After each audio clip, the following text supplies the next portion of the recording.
Good morning. Good morning. Isn't it interesting? Whenever you turn on Sky Sports, it's the same person always representing Spurs fans. I'm just putting it on and thinking, I wish they'd get a Spurs fan that's got a different opinion to Chris Cowlin, who just says lovely things all the time. No offense to Chris, but he's up there 1 minute complaining that Ange's gone. Next minute, he's talking about how well Frank's going to do.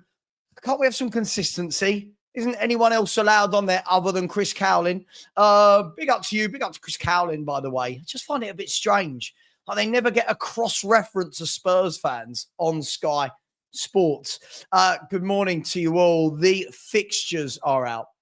The fixtures are out for the 25-26 season.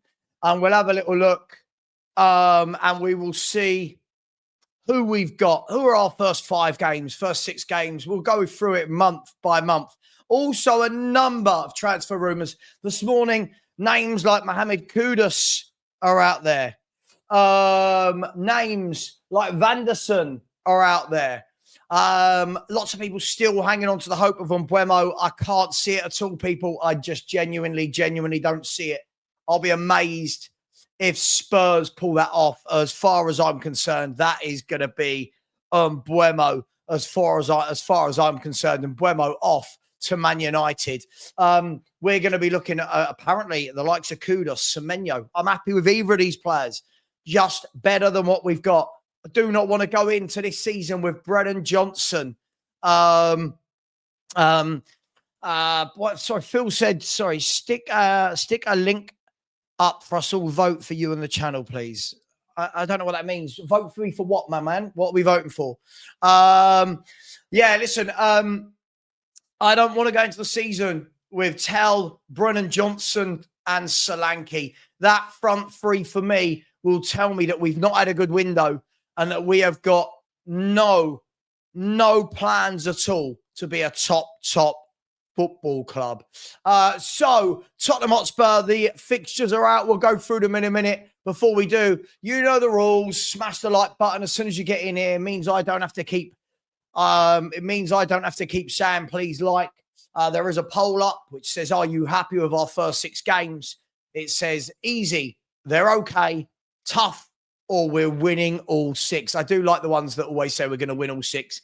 They're the same fans throughout the season that say, how many points are we going to get from the next 3 games? 9.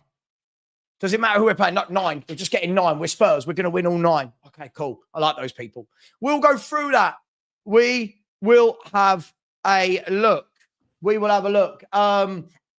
Where are we? Big up. Good morning to Rob Welsh. So Levy's talking about Premier League of Darts. He's entering James Maddison to represent Spurs. We'll talk about that as well. Daniel Levy and Vinay have gone on camera and are talking about winning leagues and Champions Leagues. Cool.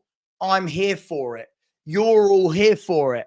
You know what needs to happen? You've got to go and buy top footballers year after year after year. Let's see it happen. Let's see it happen, Daniel Levy and Vinay Venkatesham. Mr. and Mr. Oh, we drink red wine together.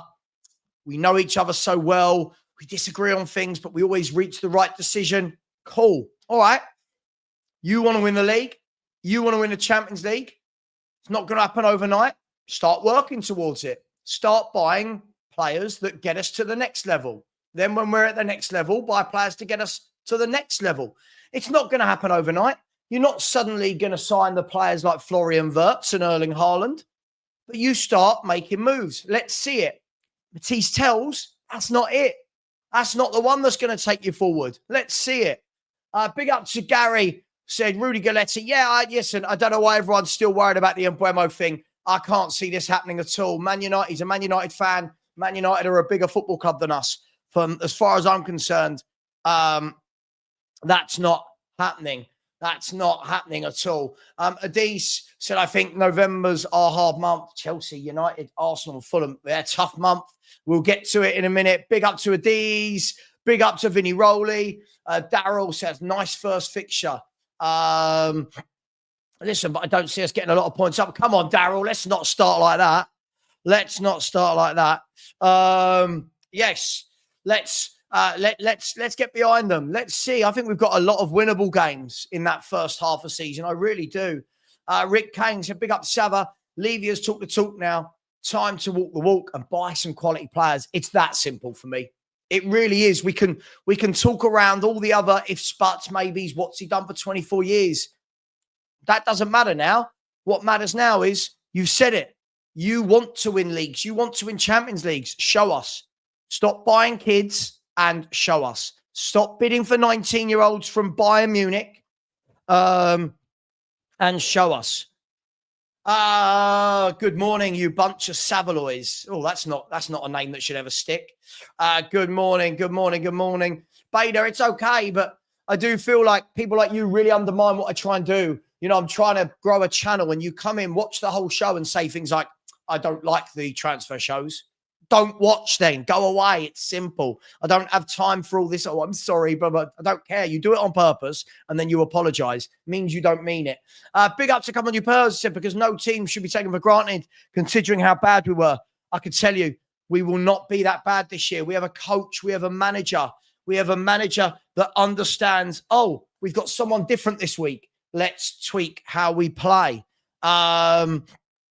So we'll see. Good morning to Dobby's dad. Good morning to Gaurav. Good morning to Aussie Frank Lover. Good morning to Mark. How you doing, Mark? Hope you're well. How many times recently have we had Everton last game of the season? Also, I wonder how long it takes people to start moaning about games being moved to TV times. Listen, you know what I never understand? Yeah? I never understand when people look at fixture lists and go, fixed. Fixed. I don't get it. You get who you get. You're playing them twice. Who cares? I don't do all these, so-and-so cheat and so. Let's just get on with it. Big up to Neil Lambert. Said, morning, Savva. Good morning to you. Watching that Levy interview was painful. So scripted and fake. I don't buy it for a second. Listen, I think as a standalone interview, brilliant. Hey, we're all happy. This is the new Spurs. Cool. That's as a standalone interview. We know Daniel Levy. We know how the club works. But listen, you've now not just got Daniel Levy saying it. All right, let's get that there so I can see Ginola. That means I'm in the middle. You've now not just got Daniel Levy saying it. Vinay Venkatesham's joining in with the festivities. We're going to do this. We're going to do that. Cool. Let's see it then. Let's see you do it. Let's go and buy the footballers that make us better. And yeah, you all know me. I'm realistic. I don't think we're going to go and suddenly sign the greatest footballers on earth, but you've got to be signing better players than Brennan Johnson and Solanke and Tell and Odeber. You know, you've got to be getting better footballers in than Archie Gray. You know, let's see what we do. Let's see.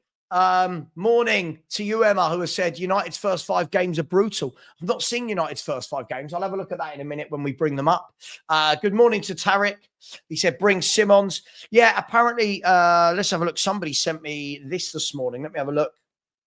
That Tottenham are, according to Bill, Tottenham are amongst the sides in the mix to sign Xavi Simons. Listen, I think we've got to start doing that.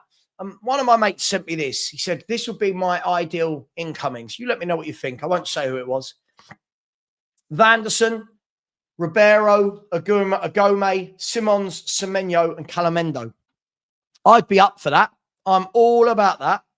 I'm all up for that. Absolutely, I am. Edin Dzeko has landed in Italy. Tough start for Arsenal, apparently. Arsenal have got United away, Leeds at home, Liverpool away, Forest at home, City at home, and Newcastle away. That's a tough 6 for Arsenal. You would like to think they're going to beat Leeds, wouldn't you, if you were an Arsenal fan? You'd probably say they'd beat Forest, but City, Newcastle, and Man United and Liverpool, some tough games going on there. So, listen, let's get to it, shall we? Let's just quickly see who else is in the chat. Say some hellos. Mafood said, yeah, talk is cheap. Don't tell me what you want to win and then sign up Tina. Again, what's going to happen now, and they set themselves up for a fall, what's going to happen here is obvious. By the way, thank you to the 2 people that just subscribed. Keep subscribing, please. It really does help. We're trying to get to the 20,000 by the end of the summer, and we're 1,500 away from doing that. And I'm sure, thank you very much for joining me. I'm sure there are other Spurs YouTube channels live right now. So thank you very much for picking me. If you are picking me, thank you very much. Who else we got inside the house? James said Arsenal's first six is tough as they get. Yeah, it's tough. It's tough. Rudy Galletti isn't a journalist. He's a con artist. That's it, Ash. You get stuck in, son. You get stuck in. Big up. I don't know how to say this, but big up to you. Rufus Hound. Is that what it says? Rufus Hound. Big up to you. Not seen you before. Hello. Welcome. Good morning to our user. Always in the chat. Good morning, Savva. Now Levy has said it on camera. Let's see if he puts his money where his mouth is. Well, yeah, listen, I mean, you know, we've got to see him act. That's all we can say about it. Good morning to Rodney Trotter. Daniel said, what a load of waffle from Levy. Let's see. At the end of the day, proof is in the pudding. My mum always used to say, the proof of the pudding is in the eating. Show us the pudding, Daniel. Big up, Orox. Said it's been a minute. Tough. Time's been tough here. Sorry to hear that, my man. But good to be back and see you well and good. Your content the best as always. Thanks, Orox. Hopefully you're okay, my man. If you need anything, just email me. Everyone can find my email address. But listen, tough times make us stronger, don't they? As we get through them, tough times make us stronger. Always remember that. Bryce said, Savva, can you say hello to my wife, Alison, and son, Preston? Big up, Alison and Preston. How are we doing? Good morning. No, it'll be good evening for you, won't it? Good evening out there in Australia. Alison and Preston. I like the name Preston for a boy. I'm guessing it's a boy. I love that. Alison and Preston. Big up to you. And also big up to you, Bryce, as well. Not forgetting yourself. Morning, Anton. Big up to you. Said Levy, back your talk. We as supporters deserve better. Well, listen, what Daniel Levy's going to have now, every signing, if every signing fans don't agree with it, it's going to be, you said we're going to win leagues. You said we want to try and win leagues. And by the way, winning leagues isn't something you just click your finger and do. But trying is what I want. Now, I'm not saying this year, oh my God, we've got to be in a title race. No. But this year, we should be seeing better signings that lift us up. That's what we should be seeing. Hey, it is what it is. Phil said, loves your small piece on Calamundo last night. Hit the nail on the head. Year-on-year improvement. Surely the next move will be his big jump in stats. Yeah, listen, again, there's a lot of people, though, going, oh, who's this nobody? Listen, I think he looks a good striker. I'd like to get him. I'd like to get another one in as well. I'd like us to revamp our forward line. I really would. I don't want to see Solankis and Richarlisons and Brennan Johnsons and Tells and Odebers. I don't want to watch those five footballers, if I'm brutally honest. Big up to Aussie Frank Lover. Said the Frankaholics, all aboard. Absolutely. Big up to you. Yes, Rufus Hound. Please don't tell me any Spurs fans at all, fella. I don't know what that means. Big up to John Lee. Thank you very much for the super chats last night. Thank you, John. That was very, very generous of you all. Thank you to all the people so far who've smashed that like button. We're going well today. 100 likes from 345 people inside, and we're growing. Let's have a look. Good morning from Greece. Oh, Greece. What a lovely country. Good morning. Can't wait for the Premier League to start. I know we've got some time to go yet. I've got some time to go. Big up to Rob Frank as well. Hope you're well. Big up to you. Big up to Rimon as well. How you doing, Rimon? Not seen you for ages. Said, hi, Savva. The Levy Vinay interview was pure cringe. Lots of people using that word. Pure cringe. Hang on. Let's see if, should we see if Lubo's about? Watch out. Lubo's about. What's that from? Is that Jeremy Beadle, wasn't it? By the way, today at 4:45, we've got live football for the World Club Cup. We have got Wydad playing Manchester City. And then at 8 p.m. tonight, or 7:45 p.m., we've got Real Madrid versus Al Hilal. Let me just see if this works from to. I don't know what's going on here. I don't know what is going on with my let's see, invite guests. Sorry, bear me 1 second. My email on my phone, for some reason, I think I need to reset my phone. There we go. Let's have a look, shall we? Let's have a look. Big up to Aussie Frank Lover. So my wife starts chemotherapy tomorrow for stage 4 cancer. Mate, puts things in perspective, doesn't it? I think I speak for everyone in the chat. My heart goes out to you, and I hope your wife kicks the arse out of the cancer. I really, really do, my man. I'm sure everyone in the chat will offer their, their best wishes as well. Keep us updated and let us know if there's anything we can do. Really, really, really hope that she gets through that, my man, and kicks its ass. Much love. So sorry to hear that. Puts into perspective, doesn't it, when we're rowing about managers? We're rowing about, we don't want this player, we don't want that player. And then you got people going through chemotherapy for cancer. It kind of sums things up. So listen, my heart goes out to you, and I'm sure everyone else, I can see everyone else in the chat is already giving you and your wife the best. Show your wife this as well. Good thoughts, good vibes. That's what people need. And everyone stops talking about football when that happens, right? Which is the important thing. We all get together and realize that this is what our community should be about. So big up to you and big up to your wife. Really hope she gets better. And if there's anything we can do, please let us know. Look, let's have a look, shall we? I'll tell you what, we'll have a look at the first five. We'll have a look at the first 5 games. And then, let's have a look at the opening fixtures, shall we? The opening weekend's fixtures. Let's start with that. Where are we? Why haven't I got it? There I go. There's the opening fixtures of the Premier League. Okay, so the opening weekend. And let's get some predictions, guys. Early doors, but let's get some predictions. Okay. Liverpool v Bournemouth. If you were Liverpool, first game of the season, Friday night under the lights at Anfield, Florian Wirtz, Frimpong, Kirkes, all the new signings, Salah and Van Dijk have signed contracts. Bournemouth look like they're getting ripped apart. Kirkes, Zabanyi, Hewson. I don't see how anyone can look past the Liverpool win at home. I just don't. Big up to Drula. Big up to you. Good morning, my friend. I hope you're well. You'd have to say Liverpool will beat Bournemouth, won't they? Let me see if I can just put my ugly little mug. There you go. There's my ugly mug just on the side. Nope, that one doesn't work. There you go. My ugly little mug. What does that one do? Nah, we'll go back to this. There we go. Liverpool, surely. Now, that's a great game, isn't it? The first 12:30 kickoff on the lunchtime. Villa versus Newcastle. That should be a cracker of a game. Villa versus Newcastle. I'm glad that one's on TV. Aston Villa looks like they're trying to sell their women's team to raise some funds to offset PSR. Looks like a lot of clubs are finding these loopholes. And Aston Villa versus Newcastle should be a great game. Both of those teams probably wouldn't have wanted such a hard game on the first game of the season, but it is there. Liverpool v Bournemouth, Villa v Newcastle. Then another good game. We've got some good games on the opening day here. Brighton versus Fulham. Again, Brighton, a very good team. Fulham, though, had a good year. Will they lose some of their better players? Will Brighton lose any of their better players? Brighton tend to lose players, but then scout really well.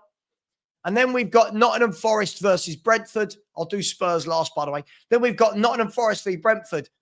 Was last year a one-off for Forest? Can they maintain their position? Will they be as unpredictable as last season? I know they were predictable, but they were unpredictable in their predictability, if that makes sense. Let that sink in. Brentford, again, another team. They've lost their manager, lost their coaching staff. You would probably think that the likes of Mbuemo and Vissa, maybe the likes of Collins might all leave. Let's see what Brentford could do. And then Sunderland, back in the big time for the first time in a long time, playing against West Ham. Now, this will be a West Ham that would have had a pre-season under Potter. He joined a difficult time. Lots of the West Ham fans saying that they need younger players to play his style. Let's see. So that should be an opening. That should be a cauldron of noise there at the Stadium of Light. Then you've got Wolves at home to Man City. So this is going to be Wolves. They're going to do what they normally do. They're going to scout from the Spanish league, the Portuguese league. They already did yesterday, right? Fer Lopez joining them from, quickly get there. Was it Celta or Betis? Ash in the chat, you're always good for this sort of thing. Was Fer Lopez Celta or Betis? Why can I not remember? One of the two. And then you've got Man City, who will be playing against. Was Celta. Thank you, Ash. Thank you. Wolves v Man City. Man City, who are already buying Cherky, 8 Nuri. Who am I missing? Cherky, 8 Nuri. Reinders. So that's just before the Club World Cup. So what are Man City going to do? Away from home versus Wolves. Still fancy Man City. Then you'll have to fancy Chelsea at home to Crystal Palace, wouldn't you? Crystal Palace, a good team. Are they going to lose Eze? Are they going to lose Guehi? Will they lose anybody else? Maybe people come in for Munoz, Mitchell, who knows? But they'll be playing against Chelsea, who have got in the lap, right? Chelsea will sign players. We know they will. Maybe they'll have Mike Maignan in goal. And if that happens, maybe Vicario goes to AC Milan. There's a lot of ifs, buts, and monkey nuts right now, aren't there, going on in the world of football? Then you've got a really good game. Manchester United versus Arsenal. I guess neither of these teams would have wanted this. I'm just seeing Burnley's first 6, by the way. Burnley have got Spurs, United, Liverpool, Forest and City in their first 6.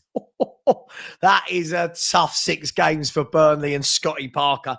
Anyway, Man United, Arsenal. Hey, it looks like it's going to be a new look Man United front line. We don't know what else they're going to do. Is it going to be a new look Arsenal front line? Are they going to get Garcares or Sesko or Rodrigo? So that game's got a lot of intrigue in it as well. And the first Monday Night Football, 2 of England's longest standing football clubs, Leeds, dirty Leeds versus Everton. Everton, of course, moving into their new stadium this season. But the first game is going to be at Ellen Road. That place is going to be rocking for the Monday Night Football. So some really, really good games. Lots of them live as well. Look, Liverpool's live. Villa's live. City and Wolves are live. Palace, Chelsea's live. Man U, Arsenal, Leeds, Everton. 6 of the first 10 games. But the one that I didn't read, and I didn't read on purpose, is Tottenham Hotspur. There you go. Tottenham Hotspur. We start with Burnley at home. I'm sorry, Spurs have got the nice draw, surely. Surely that's as good as you can ask for as a Premier League team, isn't it? At home to a newly promoted club. Let me know your thoughts in the chat right now. Tottenham at home to Burnley. How would you describe it? Give me your words. Give me 5 words, 3 words, 1 word to describe that. Let me know. Let me know. What are we saying? Happy with it? Ecstatic? Over the moon? Because we then follow that up with Bournemouth away. So a tricky tie, but depending on what happens at Bournemouth this summer. Followed by, Man City away. Man City away. Followed by Bournemouth at home, which I would fancy. Followed by West Ham and Brighton away. 2 tricky games. So the 3 away games are going to be very tricky. I think the first 3 away games are very tricky. I fully expect to win the first 2 home games. For me, I think I can see 3 wins, 2 defeats, or 3 wins, a draw, and a defeat. Going to be tough. We're saying, people are saying easy first 6. I look at that first 6, and we'll go into it in more detail in a minute across the rest of the season. Hang on. It's just difficulty. Where are Spurs? We look at that across the first 5 games. Don't really want to be playing Man City away. Don't really want to be playing West Ham and Brighton away. But you know what? You've got to play everyone, haven't you? But the 2 home games for me are massive. The 2 home games for me are massive. We've got to make sure that we start this season really well at White Hart Lane. Last season, we were dreadful at White Hart Lane. I think we won 6 out of 19, which is utterly, utterly atrocious. This year, we've really got to go into that with a bang, haven't we? We've really got to go into that with a bang. And let me see if Lubo, hang on.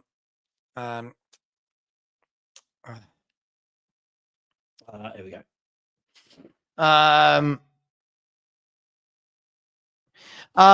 So we've really got to go into that with a bang. Home wins, that home games are important. And look, I tell you what, before we move on, guys and girls, how many points from that first 5? I'm going to go with 9 to 10. 9 to 10. I think we've got to win one of those away games. Got to win one of them. I don't think it's going to be the Man City one. But Brighton, West Ham, can we get one win from those away games? I think we need 3 wins minimum there. I think we need 3 wins minimum. Let me know how many points and we'll see what the consensus is. And we'll see what your consensus is.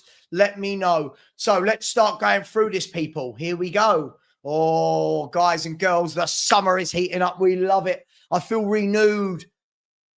And just gone. Frank's in. Transfer windows open. Fixtures are out.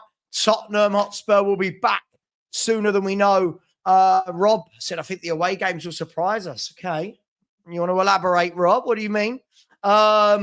Craig said, wonder what odds the bookies will give me for beating PSG on the Wednesday and then losing 1-0 at home to Burnley on the Saturday. Love that. Yeah, that's Spursy. You have a look. Ronnie has gone with 9 from 15. Daniel, 9. Robert's gone with 8. So 2 wins and 2 draws. 13. So what's that? 4 wins and a draw. I'll take it. I'll absolutely take it. I can't see it, but I'll take it. 8, 10, 7. Only 2 wins and a draw. 10, 9. There you go. Yeah. Lots of people are saying this already. Proper Spursy. 11, John Lee. 10, riddle me this.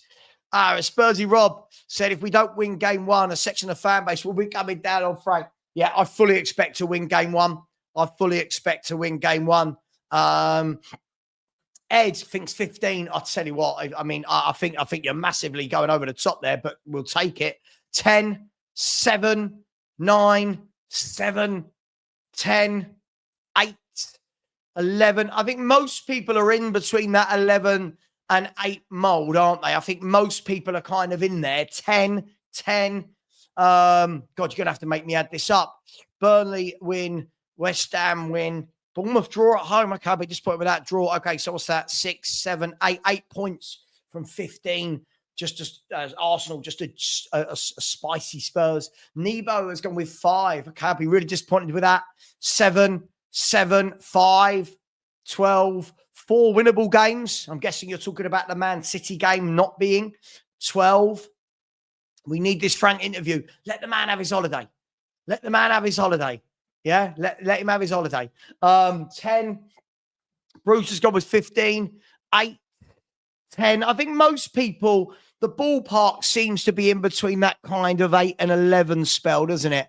Slow start with 5, 12. Anything less than 9 is a poor start. Yeah, I mean, listen, I don't think 8 is the end of the world. If I said to you right now, you're going to win your 2 home games, you're going to draw with Brighton and West Ham away and lose to City, would you take it? 12, 10. Big up to Daniel Field, who's just put in some hearts. Much love to you. 5, 3 wins for Daniel. 10, 12. Yeah, listen, obviously, it's easy for us to all sit here, Corey. I'm aware. It's easy for me to sit here and go, oh, we won't win that, when we don't know what players are going to be signed by every club. But we'll see. 9 to 10. Now that we know the fixtures, have we signed anyone other than Tell? Just relax. We'll get there. Big up to Mark from a Man City fan.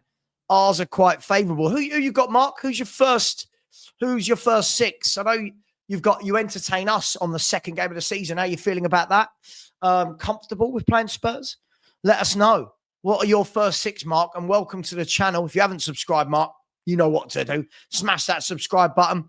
We've had 2 new subscribers today. Guys and girls, we should have had 10 by now. And only 157 likes. So smash that button as people continue to come in for the show. 11, an unbeaten start. I'd take that. You offer me 11 points right now. You offer me 3 wins, 2 draws, unbeaten. I'm taking that.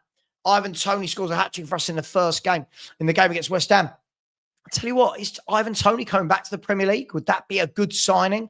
I'll definitely have him over Dominic Solanke, that's for sure. Tarek says, win to Burnley, lose to City, win to Borough, draw with West Ham, lose to Brighton. So what's that? Win, 2 wins and a draw. So 7 points. Okay. Win,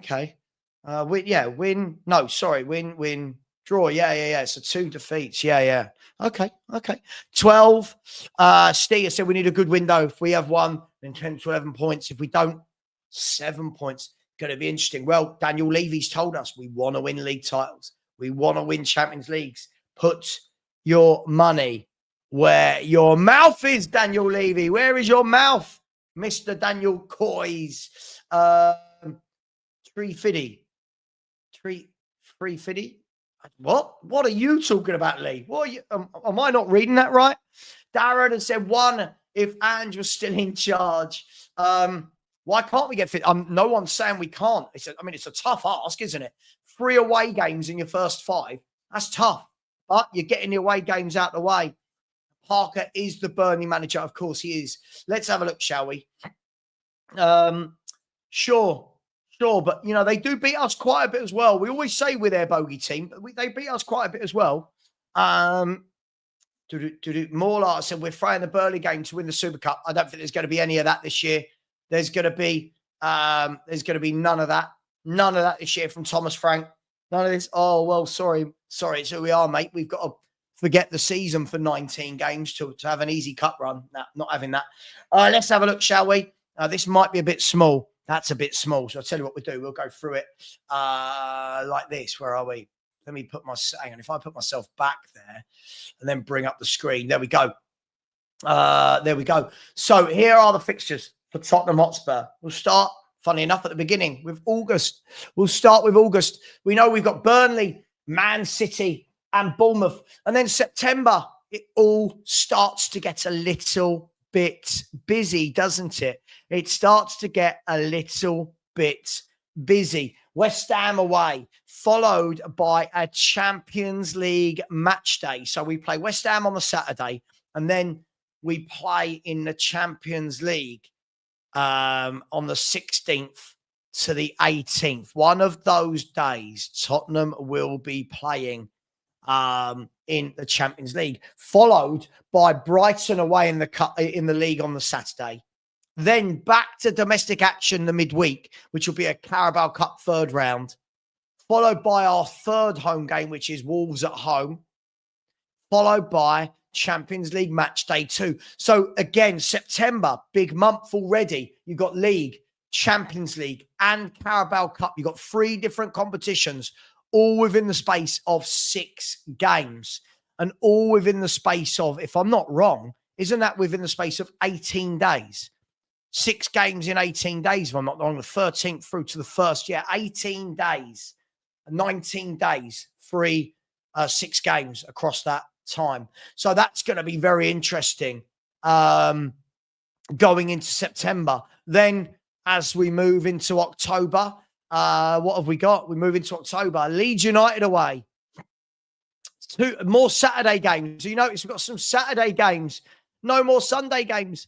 Well, there will be some, but October, we'll see Leeds United away, followed by Villa at home, followed by match day 3 of the Champions League, followed by Everton away in the league, followed by a Carabao Cup 4th round, should we get through 3rd round. So again, September and October sees League, Champions League, and Carabao Cup. Now we move into November, the greatest month for all months, because I was born in this month. And my birthday is the 1st of November, where you see we will play Chelsea. Really disappointed that Chelsea at home is a 3 p.m. on a Saturday, so it won't be on the telly box, will it? Really disappointed at that. You would have thought Chelsea away at Spurs would be a game that Sky would like to put on their calendar. You would like to think so. But we've got Chelsea, followed by a Champions League game, followed by Man United at home, Arsenal away, Champions League game, Fulham at home. I'll tell you what, that is a tough November. Chelsea, United, Arsenal, 2 Champions League games and Fulham. That so far will be the toughest month so far. We've only had August, September, October, November, but that's a tough month. Yeah, sure. Yeah, Alfie, I get that. I really hope that they do that. Big up the Cockerel Crows. Your birthday the 1st of November. Big up to you. We just missed Halloween. Very grateful to my mum for just missing Halloween there. So again, let me know what you think. November, gonna be tough. That's gonna be a tough one, isn't it? Chelsea, United, Arsenal, and 2 Champions League games, and then finishing off the month with Fulham. Now, I believe December is a pretty busy month. 1, 2, 3, 4, 5, 6, 7, 8 games in December. We always know there's going to be a lot of games in the December calendar because of Christmas and Boxing Day and all this kind of stuff. Let's have a look, shall we? Again, it starts tough. So Newcastle United away on the Wednesday. Newcastle United away. It's a tough one. Tough one. Followed by Brentford at home on the Saturday, which you would like to think will beat Brentford. Then a Champions League game, match day 6. And by that point, we'll be kind of knowing if we're going to go through in the Champions League or not. We'll have had the first 5 and we'll kind of know, have we absolutely bottled it, or have we had a really good cup run and we're doing better than people think? Or we're just doing as expected and we're right there in the pack. Followed by Nottingham Forest away. It's a tough run, this, through November and December. Followed by the Carabao Cup 5th round if we get there.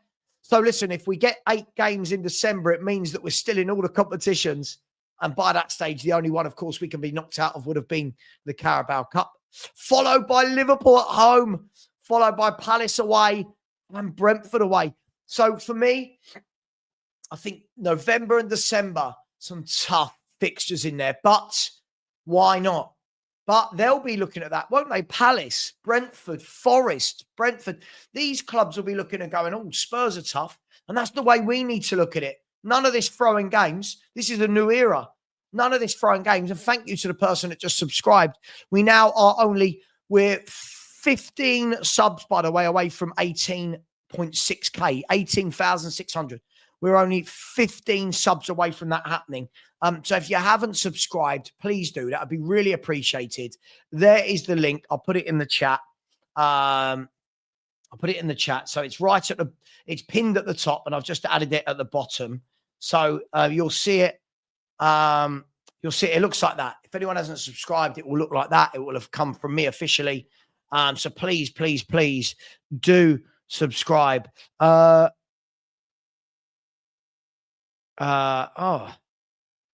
Hang on 1 second.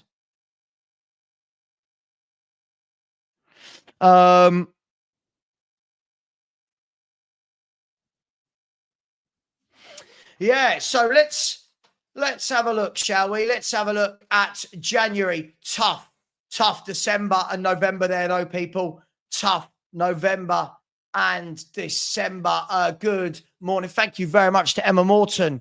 To Emma Morton, who's put in a super sticker. Thank you very much. Always very generous when people donate their hard-earned cash. Maybe you're going to start a super sticker train. Fun fact, if everyone stuck in 199, we'd make £900 in a minute. Just a fun fact for you all. Big up, Emma. That is very, very generous of you indeed. Thank you very much. Here he is. There he is, the 2 marks. It's the sheriff. How are you, Mark? How are you, my man? How's work going? Hope you're all right. Big up to you. Absolutely. No more free hits. No more free hits. I completely agree with you. I am so bored of seeing Spurs fans say, free hit this week, free hit this week, free hit. Nah, no other fan bases talk like that.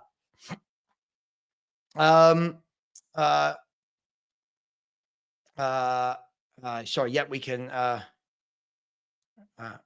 link on all the podcast sites. So no more free hits. Hashtag no more free hits. I want that going around the fan base this year. I'm so bored of that.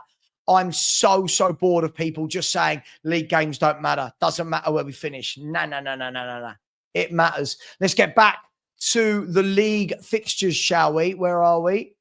There we are. So January, 1, 2, 3, 4, 5, 6, 7, 8, 9 possible games. Now, this does all depend on the Carabao Cup. 9 possible games, as you can see there, which would be 1, 2, 3, 4, 5 Premier League games, 2 Champions Leagues, the FA Cup, and possibly a Carabao Cup first leg. This is a busy old time, and this is what happens. For me, you will not hear excuses. Clip this.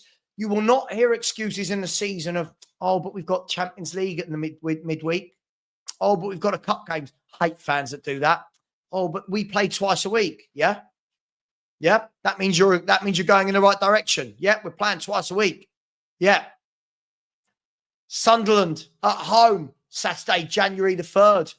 Sunderland at home, followed by Bournemouth away. Then the Emirates FA Cup 3rd round on the Saturday the 10th. Well, we know it'll be Saturday, Sunday, something like that.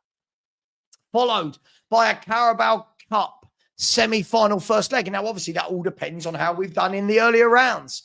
But can we get back in to the Carabao Cup semi-final like we did this year, where we got battered by Liverpool?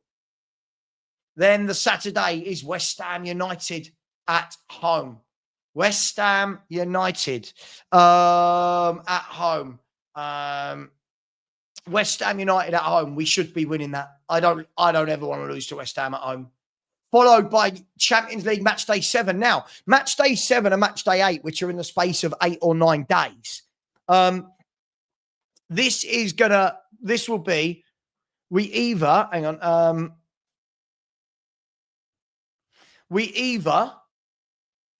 get through at this point or not. Now, I know that sounds obvious. I know that sounds really obvious. But January is a massive month. January is the month where you can go out of every competition. Or you leave yourself with a very busy February, March, April, May. But will Spurs still be in the cups come January? Will we still be in the Carabao Cup? Will we still be in contention to qualify out of the Champions League? Hang on 1 second. Still need a picture from Lubo, a serious picture from Lubo. I've been asking, I'm getting no response. Big up, look, we're bringing on Barry. There he is. He looks like an angel with the sun. I've got to sort. Hang on. Let's just make everything. Oh, there we go. Got to be posh, you know. I don't want to know what was all over your lens. I don't want to know. You're part of your OnlyFans. Is that what that's? Yeah. Sorry. That's where I've been the last few weeks. Barry and his OnlyFans. Me and Emerson with our OnlyFans and Love Island. Yeah. You and Emerson still video calling each other. Yeah. Barry, we're up to January. November, December, January. It's packed. It's hectic, right? It is absolutely crazy. And I was just saying that January is the month where you either know you're going to have a great season because you're still in the League Cup, you win the FA Cup and you go through in the Champions League, or you get to February and you've literally just got league games. Look at that January, Barry. Look at it. Mad. I know it's well, interesting. Yeah, it's very, very, very interesting. Let's just put it that way. Yeah. Look, I think the important thing is as well is that I mean by that point we'll be top of the league, we'll be top of the Champions League group because we're going to win it, aren't we? So Levy said that. So January is the make or break. January we will see how deep is the squad. Yeah, to the tune of the Bee Gees. You know, honestly, how deep is that squad going to be? Is it going to be able to cope? Because what's that? That's 9 games. If we're in the Carabao Cup semi-final, that's 9 games in the space of 28 days. So what's that? Every 3 or 4 days, isn't it? But I think, looking at those fixtures, I think I mean, Bournemouth are getting absolutely like. Well, I mean, it's like there's a flash sale down in Bournemouth at the moment. Oh, So they, I you know, feel so them. you would say in normal circumstances or scenarios, that's probably the toughest game in that group. Because I mean, Man City won't be tough because we always beat them. I think that'll be a different kettle of fish this season. I think with what they've done, but yeah, Bournemouth away, City at home. The rest of them, you know, if we're talking about it's 5 games there, 15 points. Here we go. But we know it won't be there. But look, it's yeah. I mean, I would have thought. I don't know what Brentford would have done, or what Frank would have done with Brentford, because I guess he wouldn't have had the plethora of players that we will have, or he will have at his disposal, right? So I guess we'll see whether we go down maybe what Arsenal used to do in the Carabao Cup and just play the kids, or maybe that's what we want to do, because there's no way, and we've seen it with this group of players, that they cannot cope with. Well, Maddison can't even cope with 2 games a week, let alone 3 games in a week. So it's going to be interesting to see where we go. But we've got I think obviously I know you've gone over it, but I think we've got a nice start, let's just say, to let Frank settle in a little bit, rather than we certainly wouldn't want the Arsenal start, right? Because they've got a horrendous start. But then I guess, look, if they get through that unhinged and everything else, then you never know. It could actually play into their hands, because we know they always start well, they just don't finish well. So no, absolutely. And then I mean, February is an interesting one, because that could look very different without all those cup games. January, you could go out the League Cup, the FA Cup, and the Champions League, and all of a sudden you're now just playing 4 league games in a month. So you could go down from 9 games to 4 in a month, or we could be in all of these where suddenly you've got the Carabao Cup second leg, followed by Man U, followed by Newcastle, followed by Arsenal, and a Champions League knockout game. I think this season is going to be... Listen, I don't know if you agree with me, Barry. I hate these fans that go, but we're playing twice a week. No, hang on. We know we're playing twice a week. That's why you finish as high up the table as you can. That's why you try and win trophies, right? So for me, this is going to show how good are we? How good a summer window have we had? And if we're in February, if we get to February and Thomas Frank is in every competition, I think he's had a brilliant first season. I'll say that right now, because that will mean he would be in the semi-final of the League Cup, into the 5th round of the FA Cup, so 4th round of the FA Cup, and he would have made it out of the Champions League group stages. That would be a good first season, wouldn't it? I know we're only in February, but that would be a great first season. Yeah, 100%. And ultimately, like we said, Levy and Vinay are talking about it. It's time to stop talking about it and do it, right? That's what we need. That's what we need to do. So absolutely. Yeah, look, we can't complain now. We can't sit there and say, we've got this, we've got that, we've got that. This is what we wanted. This is what the club wanted. The club wanted Champions League. We wanted Champions League. We can't then sit. We can't do what we did this year and just turn around and dismiss it. And we were trying to do this and we trying to do that and everything else. But yeah, I guess look, the quad is on until it's not. So yeah. By the way, John, listen, I wasn't having a go at Chris Cowling. I just find it funny that they only ever get his opinion on Sky Sports. And it's almost like, I want to say, hang on, that opinion doesn't cover all Spurs fans. This is a guy that was like, Spurs need a change. Spurs need a change. Then, no, Spurs need to keep Ange. I'm really disappointed got rid of Ange. Now it's, I'm really excited for Frank. Listen, I don't like the blowing wind opinions. Get someone on there. I'm not saying me, but get someone on there that's a bit more... Just get someone on there that doesn't blow like the wind and doesn't mind upsetting people. So Barry, so that February, again, I mean, look, we're saying these are tough, but Fulham away is tough. Arsenal at home is tough. Newcastle, everyone talking about them having a big season. Man United away, that's going to be tough. If you're in the semi-final of a cup, that's going to be tough. and then the knockout phase of the Champions League. This is a brutal month if we get there, Barry. That is a brutal set of fixtures. Yeah, If we get there unharmed, no injuries. I mean, yeah.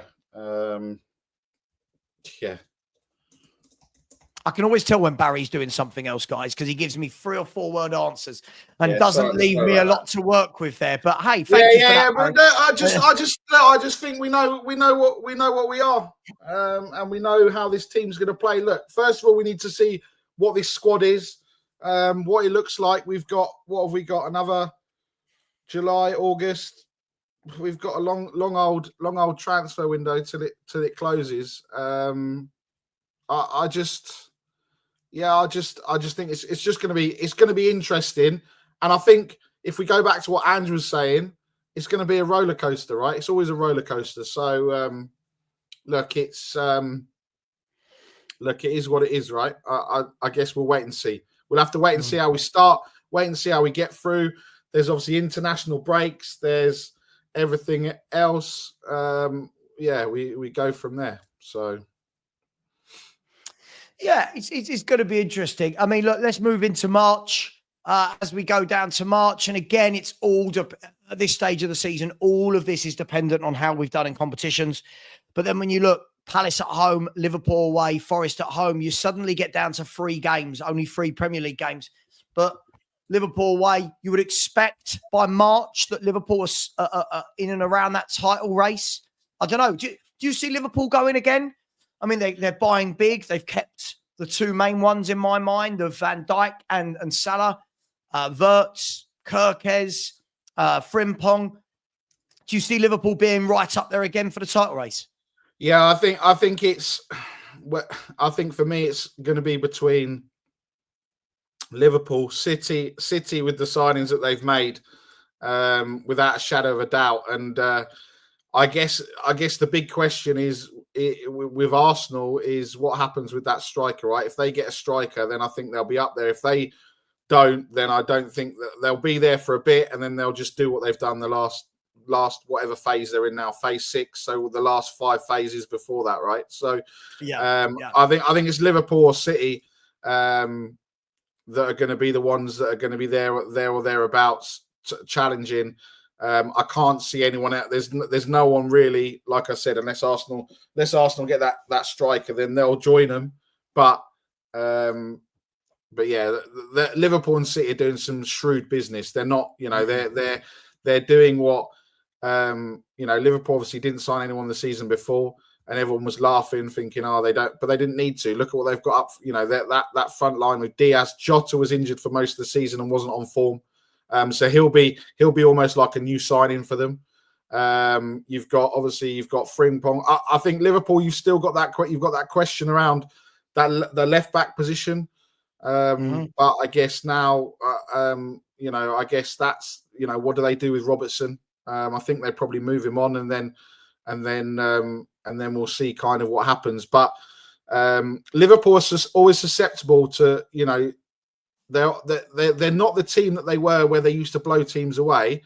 They're always likely to concede a goal, and it being kind of a tough sort of game. When like when you saw against Ipswich or that, you thought it's going to be 3-0, 4-0 or whatever because they're at home and everything else, and it was just a 2-1 or a 3-1 right at the end. But I think City with Marmoush, Haaland, and everyone else, and Ait Nouri on the left is going to give them a balance.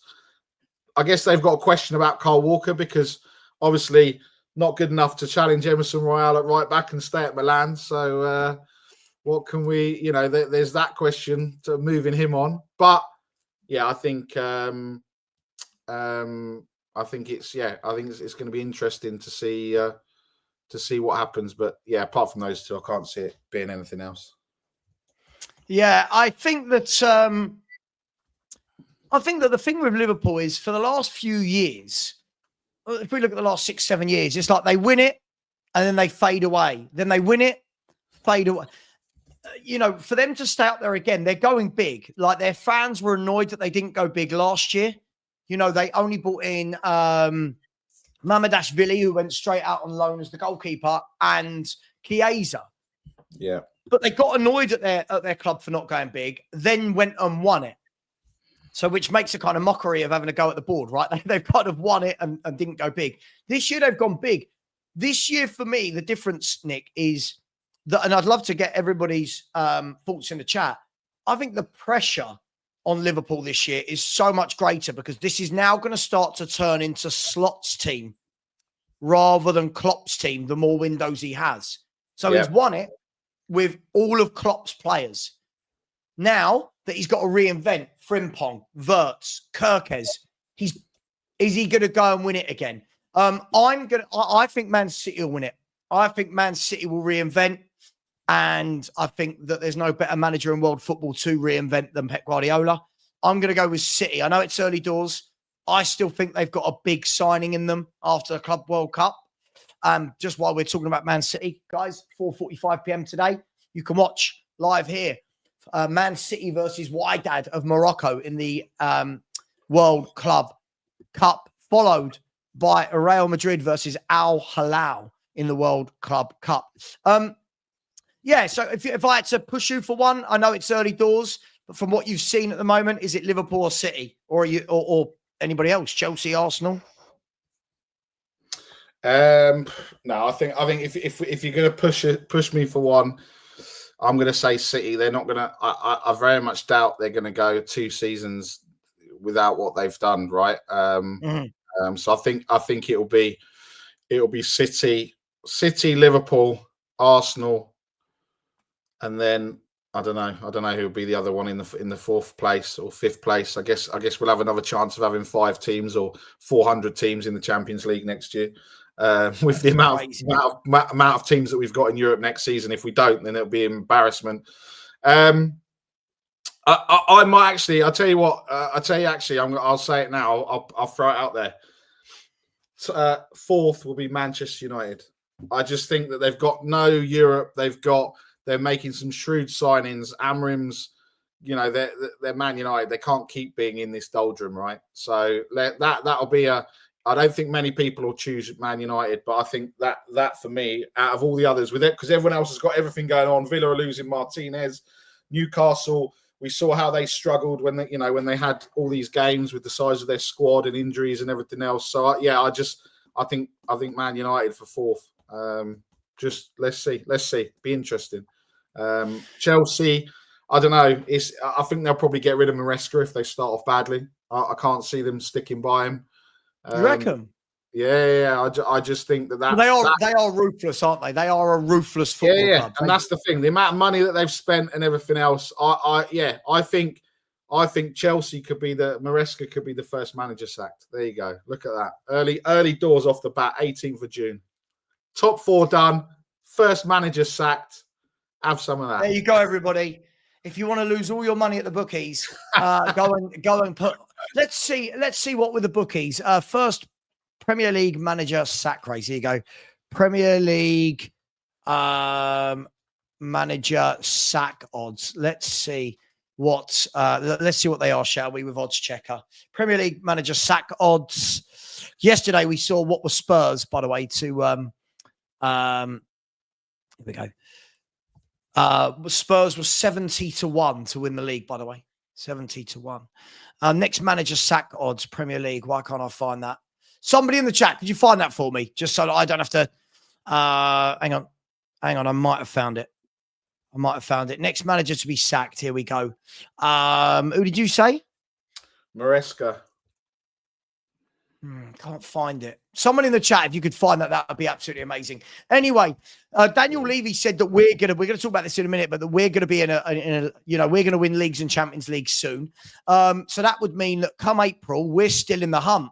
So there you go. So in our April, when we're going to try and win the league, we're going to have a cup quarter-final, the FA Cup, Champions League quarter-final, followed by Sunderland away, a second leg Champions League quarter-final, followed by Brighton at home, Wolves away, or the Emirates FA Cup semi-final, and then a Champions League semi-final first leg. This is a lot of games of football if we were to have a great year, isn't it? It's a hell of a lot of football, Barry. Yeah. I mean, it's what like you said, once you get past January, you either know what you've got left. I mean, I think we'll probably have a Champions League playoff, I would say, rather than I very much doubt we're going to be in the top 8 to go automatically through, right? But I don't think we'll be in the bottom 8. So we'll probably have a playoff to go through. FA Cup third round, obviously Carabao Cup. Depends how far we go. So yeah, like you said, once you get past January, you know what you're going to be playing with, and if that's when big clubs and clubs with ambition go and do what they do in the January transfer window because they know what they need. They know what they need to do, right? So yeah, it's yes. I mean, look at those games. I mean, not only is it there's loads of games, all the fans, the amount of travel. I mean, it's good. I mean, I guess for you, Savva, you want them to go deep, as many games as possible, many watch-alongs and everything else, right? Well, look, listen. I mean, first and foremost, as a Spurs fan, you want that. But secondly, as a YouTuber, this is why. What made me laugh is, and we'll take these fixtures off now. But what made me laugh when I had all these people saying to me, "Savva wants us to get knocked out of cups and Europe." I sat there and I thought, these people haven't really engaged. For me as a content creator, why on earth would I ever want less games? Like, I don't think people understand. That's where I make my money. But yeah, listen, obviously you want to go as deep as possible. But at the same time, I think there's got to be a degree of sensibility added to this. That with the current squad we've got, and obviously, look, the window's only just opened. With the current squad, we're not going deep in all these competitions and doing well in the league. We need to sign some better players. And before we talk about a few players, I want to talk about your mate, Daniel Levy. Your mate, Levy. By the way, Maresca at 16-1 for the first sacking. Okay. By the way, just quickly, before we move to Daniel Levy, tell you what I really like. Right? I really, really like Chelsea's midfield. I think that Lavia, Caicedo, Enzo, and Cole Palmer, those four, I think that's a brilliant. They all walk into our team for sure. They all walk in above every single midfielder we've got, and that's why I think they'll always do well under this guy. You know, that midfield. What they've got to do for me is I think they need one top winger. I think they need to go. I think they've got some decent wingers in Enzo and Madueke. I think they need a top winger. I think they need a top striker, and I still think they need a top centre half, top goalkeeper. So I think they'll be all right. You know. Yeah, I mean, they can get rid of Lavia, but when this boy's fit, I'm guessing with him, it's not really about his ability, is it? I think it's more about his fitness. But when he plays, God, he's good. He's very good. I mean, it's like Johnson, right? A right back when he's fit and he's playing, he's probably arguably the best right back in the Premier League, but it's few and far between, right? And I think. Now, I think you say that, and Chelsea will hinge on that, and they'll also hinge on what happens with Cole Palmer because, him and particularly with City with Foden, the season before last, Foden and Palmer were lighting the games up and were on fire, and they had by their standards they had a pretty poor seasons, right? So, yeah, that midfield. Arguably, Chelsea probably have the best midfield based on, the time that they've spent together, not the ones that are coming in. But I still think with Chelsea, we're relying on 2 or 3 players coming good, and the rest of them just kind of falling into place. They don't seem like they're gelling. Before Poch left. They went on that run and they seemed like they were, completely, and then at the start of the season, and then Maresca came out with, we're not challenging. And then all of a sudden they fell off a cliff. So I don't know. They're very, they need their egos massaged a little bit. No, I of think. course. And that's part of whether a manager's good or not. You know, we all say that managers that just have money, but you've got to be able to massage those egos and make them run through brick walls. And of course, yeah, Paul, listen, granted, Caicedo, Lavia and Enzo were very expensive. But when fans of other fan bases all go, oh, God, look at these players and the money. That's what you get. When you pay big money, you get top quality players if you scout right. And I think Caicedo and Enzo started slowly for Chelsea. By the way, they were still young men. Now, when I watch Chelsea in midfield, I think they look solid. I think I really like Caicedo. I think he's everything we don't have. Caicedo, he's everything we don't have. And Enzo not only sits on the ball as a deep line playmaker, he can get into that number 8 role. And now he's mastered that art. He's starting to get in the box, Barry, and score goals. He's starting to drift in like the old Dele Alli days. So I think Chelsea are on the right lines. But let's move to Spurs. Shall we? Daniel Levy and Vinay Venkatesham had a lot. We've all seen it, right? If you haven't seen it, I started watching it for about a few minutes and then I just turned it off because I felt sick. Yeah, very cringy. What we did learn yesterday is that Daniel Levy knows a lot about red wine. Shock. Billionaire knows loads about red wine. Shock. He's probably got his own great vineyard or whatever. Look, on a serious note, Daniel Levy and Vinay Venkatesham are talking about, we won a trophy. We don't just want to win a trophy. That the aim is, it hurts him when Spurs don't win and he wants to move for Premier Leagues and Champions Leagues. Now, it's all very well and good saying that, Nick. But at the moment, I think most of the fan base are all in the same kind of expression where they go, all right, do you know what I mean? It's, whatever, mate. What does he have to do to make this a reality? I don't mean in 1 year, but how different does he have to act and what does he have to do differently? Because at the moment, it's just words. Yeah, actions speak louder than words. And I think we've spoken about this, a long time ago.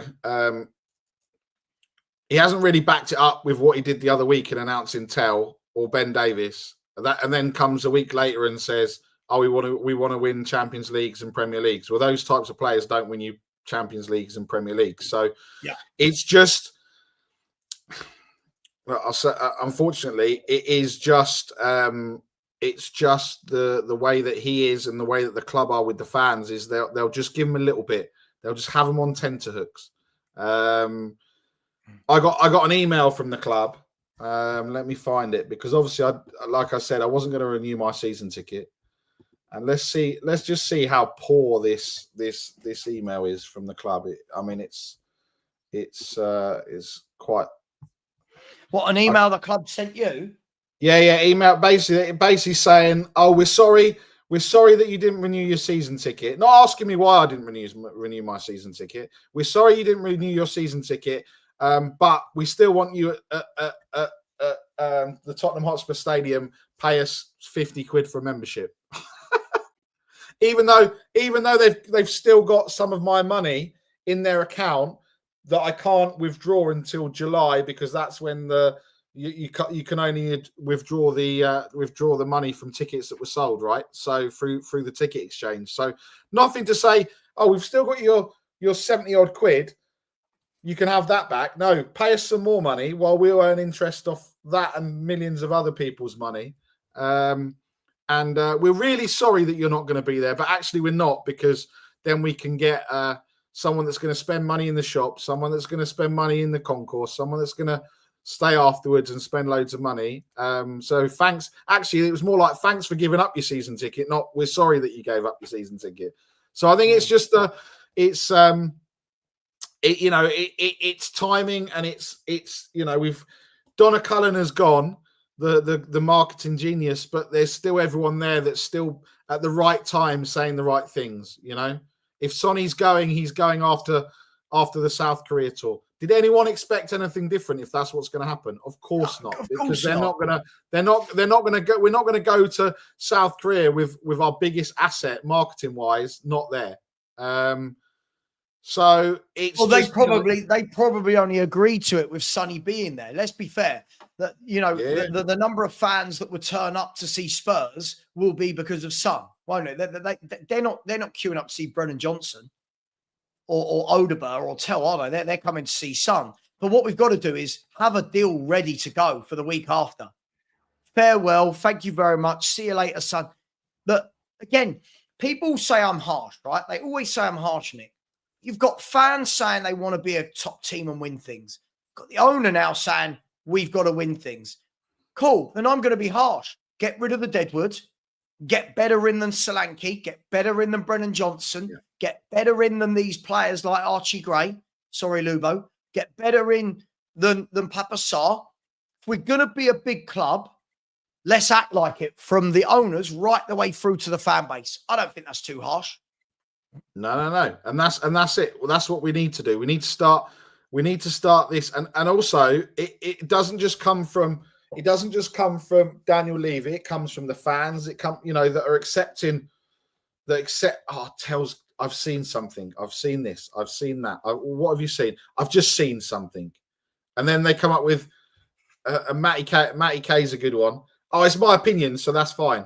Okay, it might be your opinion, but it doesn't mean that, you need to think about what you're saying and everything else, right? I just think that, I can just see we get to a stage in maybe a couple of years. Harry Kane is thinking of moving back to England. Bayern Munich still owe us 25 million for the transfer, or whatever will be left on the transfer. And then it'll come back, and everyone else. That is just the typical Tottenham thing to do, right? And I think we need to. We've done the thing, right? We've won the trophy. Now let's move past that. Now let's kick on. Like you said, like others have said, what's next? Let's not go backwards. We need to go forwards now with the signings, with the with the scouting, with the medical, with their everything. That's what we need to do. And forget, we've just had 6 nights in a row sold out of Beyonce. Brilliant. But what's that do for the club? Well, it's going to fill the gap that obviously not having Europe the previous year, but it's not actually going to translate. One Beyonce concert does not translate to a £30 million signing, does it? Do you know what I mean? Of course. Well, that's one of the things Daniel Levy was talking about yesterday, wasn't it? He said, "Look, I feel like he has been. I feel like Vinay Venkatesham's come in and said, look, we need to be more communicative. So that's the right word. I feel we need to be more transparent. And to be fair, listen, if they're going to do that, I've got no problem with that. I know we're all sitting here saying it was cringe, and I get it, but at the same time, what we can't do, Barry, is we can't ask for it. Then when we get it, knock it. I think Vinay Venkatesham will realise that the fans want to hear from the club. He'll probably realise that Daniel Levy isn't probably the devil that many think he is, but that is the persona out there that he is. So something like that shows him in a better light. Fun Daniel Coys. Daniel Coys that likes to drink red wine. He likes to banter. He loves the club. He's passionate. Sure. Okay. Well, Daniel Levy mentioned yesterday, that we have all these events. So that all the money, and I quote, all the money goes back into the team. It's 100% about the team. He said that, not me. Fine. Now, what I'm willing to do, I don't want Tell. Everyone knows that, right? What I'm willing to do is say, right, Tell and Dan, so that is, as Lubo said, that is tidying up the loan deals from the last legacy, from the last cohort, right? Now, the window's open properly. Between now and mid-August, when we start the season, now show us what you're made of, Tottenham. No more tells, no more punts. Now show us. If it's Semenyo you want, get Semenyo. If it is Eze he wants, get him Eze. Yeah. If it's Calamundo, get him Calamundo. I don't care who it is, as long as Thomas Frank wants them. Go and get them, and then we can turn around and say, yeah, they do look like Thomas Frank type players. Yeah. Now this is all on him. So I know that was a long-winded way of saying that we start now, clean slate. Yes, we hate what Daniel Levy's done in the past, but now he's tied that video to the words, we want to win leagues and Champions Leagues. Yeah. So maybe he's learning. Maybe Vinay's kicking his ass a little bit. I don't know. Well, we'll have to wait and see, won't we? Ultimately, that's all we can do. There's nothing more we can do apart from wait and see. We've seen everything. Everything everything was held back after the Europa League win for season ticket renewals, and then just silence.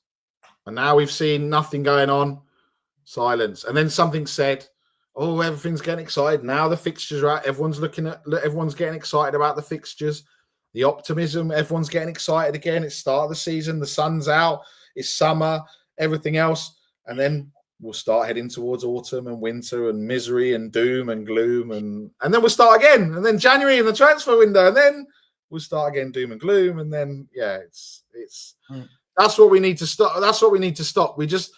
We're not asking to just go like that, but we're asking to kind of go like that slowly, to have a bit of hope, to get the enjoyment back, to get the excitement back, to look forward to Tottenham playing. At the moment, I'm not that fussed about the fixtures. I'm not that fussed or anything because I haven't seen anything that's made me get excited. So Tottenham, get me excited. Levy, get me excited. Don't just sit there and do the same thing that we've done. Start and send out stupid tweets and, oh, look, we've signed this next 19-year-old that Lubo's going to get excited over. I mean, it's just, let's get excited and allow ourselves to get excited, but do it in the right way. Look, let's, I feel like we've got to take it with a pinch of salt as well. When we're talking about winning leagues and Champions Leagues, first and foremost, I'm not naive enough to think that we have one transfer window and suddenly I go, all right, we're challenging Liverpool and City. But I think it's the intent that I want to see, Barry. You know, as I like to think I'm a bit more realistic. I know some Spurs fans are just like, go and buy Florian Wirtz. And you're like, yeah, never going to happen. I just want to see some intent. I just want to see that we get to the end of the window and go, right, we've signed 6 players. Yeah, those 6 players. Yeah, I like that. I like the look of that. I like that they're coming in. I like that they're not all 19-year-old children. I don't mind. If you want to sign 2 youngsters, go for it. Right? If you want to sign 2 youngsters, go for it. If you don't, go and get adults. Go and get adults. Go and get your Eze, get your Semenyo, get your... I know people say on Buemo, I can't see that happening. Try and get a Vlahovic, get a Jonathan David, a Calamundo. Go and give us 6 players where it breathes some new life into the squad. I'm not one of these now that I'm seeing people still here going, oh, no, you've got to keep Son. Let's change. Let's mix it up, Nick. Let's get some new blood into this football club, right? How often were we saying last season? I don't. It doesn't matter if they go. I'm not fussed if they go. Well, now let's act on that. I'm not fussed. I'm not fussed if Romero's been firing shots at the board all year. So get rid of him. Sonny, we've seen is past it. If we get 20, 30, 40 million for him, go and get it. Go and reinvest. Go and start acting like a big club. Don't do what we've done. Dyer stayed too long. Lloris stayed too long. Davis is still here, staying too long. Don't just keep him because we just want to, flog him to the end. Let's actually go and let's go and be serious. You've seen Man City. They're not hanging up over Kevin De Bruyne. No, sorry, mate. We're not giving you a contract. See you later. All these clubs sitting there. Man United, we sorry, mate, we don't want you. See you later. Liverpool, we don't want you. See you later. Oh, let's get rid of Trent. We'll Real Madrid want him early. Let's get 10 million. Perfect.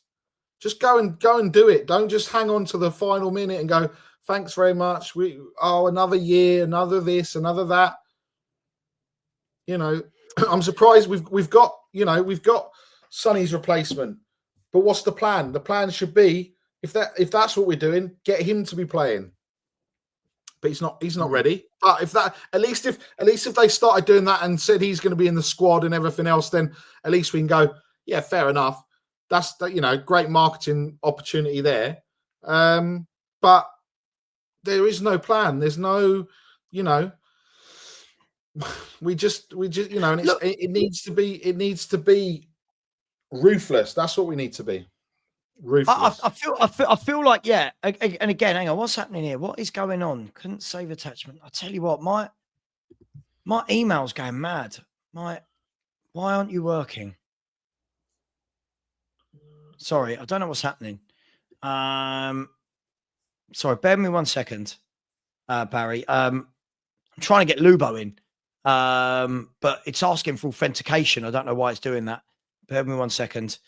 Invite guests, copy, compose. How do I send an email? Why is it not sending the email? Sorry, everyone. Bear with me 1 second. We'll get Lubo, part of the elder statesman, in. Here we go. Paste. Lubo. Boom, boom, boom. There we go. Yeah, look, I think that we're too sentimental. Like, honestly, if you mention Son's name, look how many people get upset, Barry. Look how many people get, oh my God, you're going to get rid of Son. There's nothing wrong with that. We've had him for 10 years. We've seen what he's done. We've also seen he's not what he was, Nick. And I don't know why people get so offended by that. I'm not knocking him. Yeah. He's not what he was. He's 33 in July. He's not what he was. Why don't our fans ever want to see something different? Why don't we want to see something that's not Son? Why don't we want to be a little bit less predictable to our opposition? What is it with us? We want to act big, but then when we start talking about acting big, everyone cries and wants to act small. Yeah, it's true. It's true.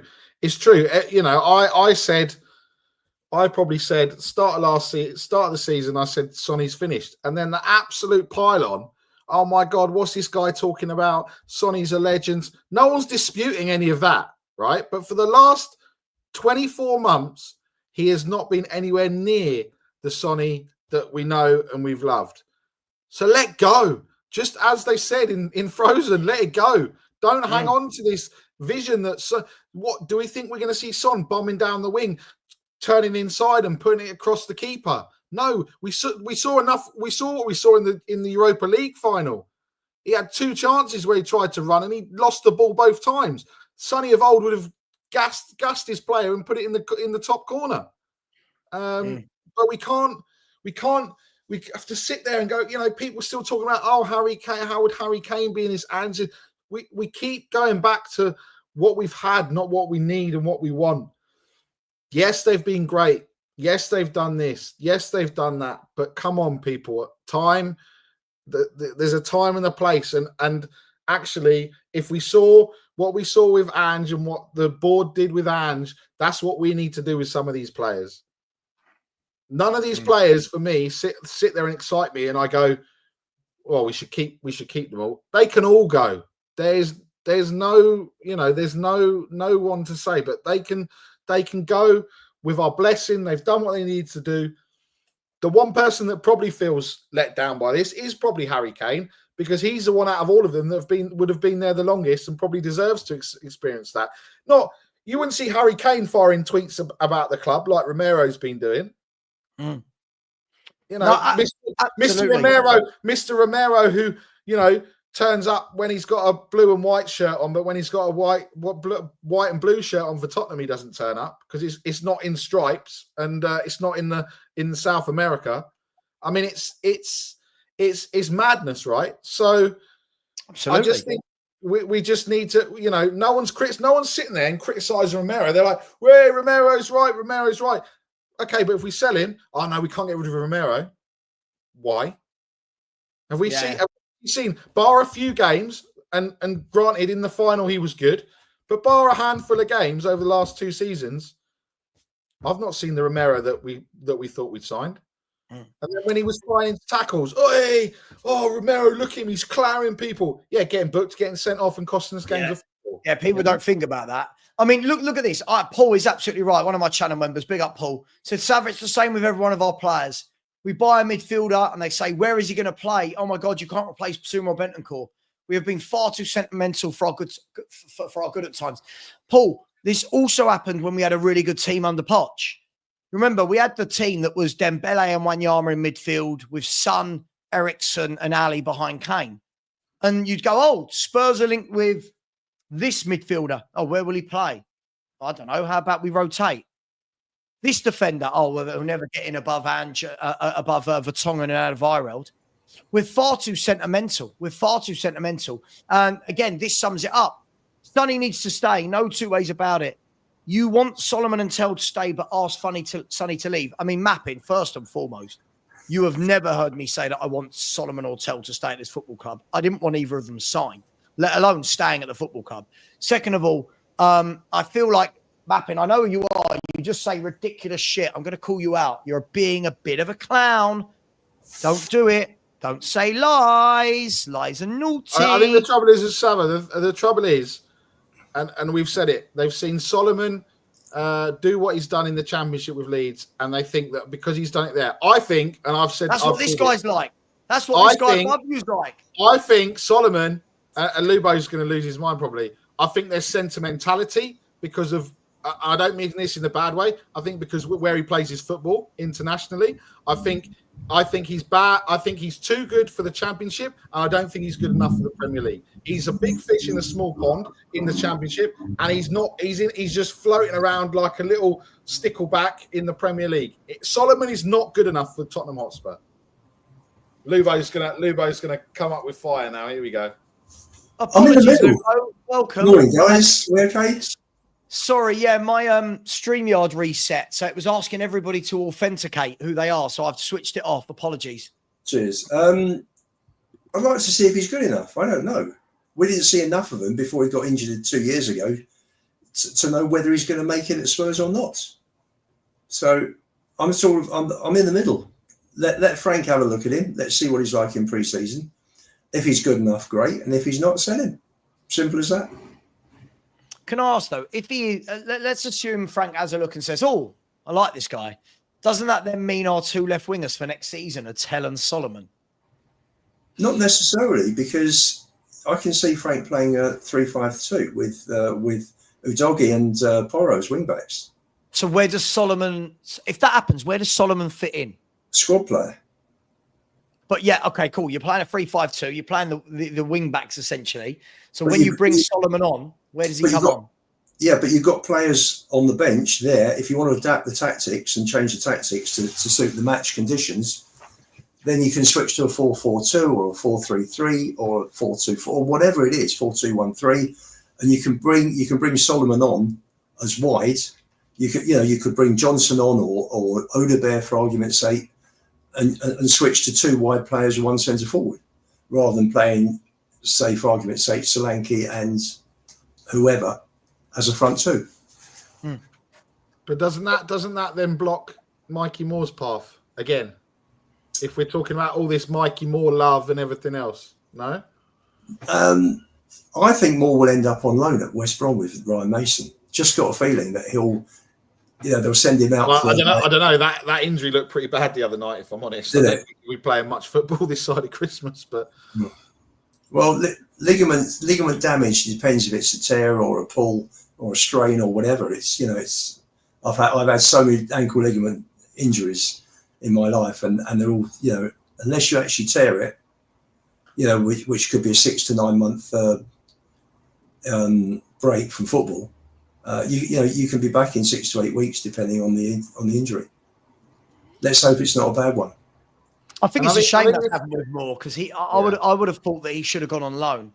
For me, Mikey Moore shouldn't be in the Tottenham first team right now. I feel like we're in a stage where I feel like we need to hit the ground running a little bit here. So I would have sent him on loan, maybe get him out to West Brom. But if the injury's big, then it just means he's not going to go on loan anywhere, doesn't it? It does.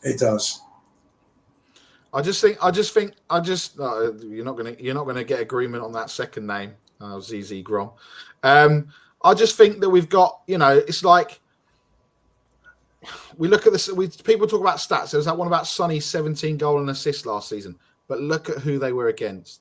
Right? No disrespect. Look at who they were against. Right? And I know you can only play who's in front of you.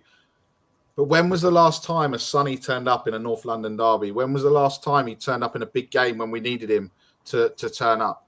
He just hasn't. And that's when we need to realise that the time is to move him on. Not to like hate on him, but just to say, right, that's the ceiling. Great. Now we need to move on. I think we'll all agree, apart from Lubo, that Archie Gray needs to go out on loan to toughen up a little bit and get some game time and actually in his position. I think I agree. They need to bulk him up to make him stronger physically. I'd like to see him under Frank. You got to remember, Frank pushed that fee up. The reason we paid 40 million is because Brentford offered that for him. So I don't want this season to be an experiment for Archie Gray. I want to see proper midfielders go in there that are ready to play. Sorry, I know we've had this conversation a lot. Whenever I've seen him go into midfield, I think he looks absolutely shocking. No, sorry, he looks. Do you know what? I'll tell you what. My uncle called me the other night, right?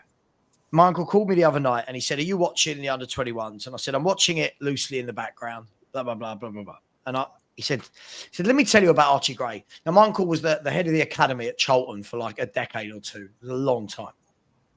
And he turned around and he said, "The problem with Archie Gray," he said, he's got no oomph in him. There's no get up and go in him. He's got no outstanding skill set. There's nothing about him where you go, God, he's very good at that. He said he's a run-of-the-mill footballer. He said he's got no outstanding quality. He said he could be a good player, but there's nothing about him where he's got that drive. When he gets the ball, he doesn't drive. You know, when he gets the ball, he doesn't shuffle it out his feet quickly. He always looks on 10. For me, I agree with this completely. I'll see what Nick says. I know what you think, Lubo. He always looks to me like he's scared. He always looks to me like he doesn't want the ball and he's playing in men's football and shouldn't be yet. I agree. I don't think there's any outstanding qualities to his game. I think he's a run-of-the-mill footballer that does a job. There you go. That's what I'll say. That will upset you massively on this Wednesday morning. No, listen, I just don't know what he's good at. Everyone's entitled to their opinion. I think he's comfortable on the ball. I think he's. I think so. I've got to tell you, Sav. I think it was chaos last season. But that doesn't change whether a player can control. No, but I would like to have been playing in a team playing like that. You're all over the place. You know, you're chasing shadows. You're catching up. You're tracking back. It's a mess. It's a complete mess. I've never played. I've played football at a decent level. I've never played at with that chaos. I've always had coaches that set up a team properly. You know what your position is. You know what latitude you've got in terms of going forward. And I was a defender.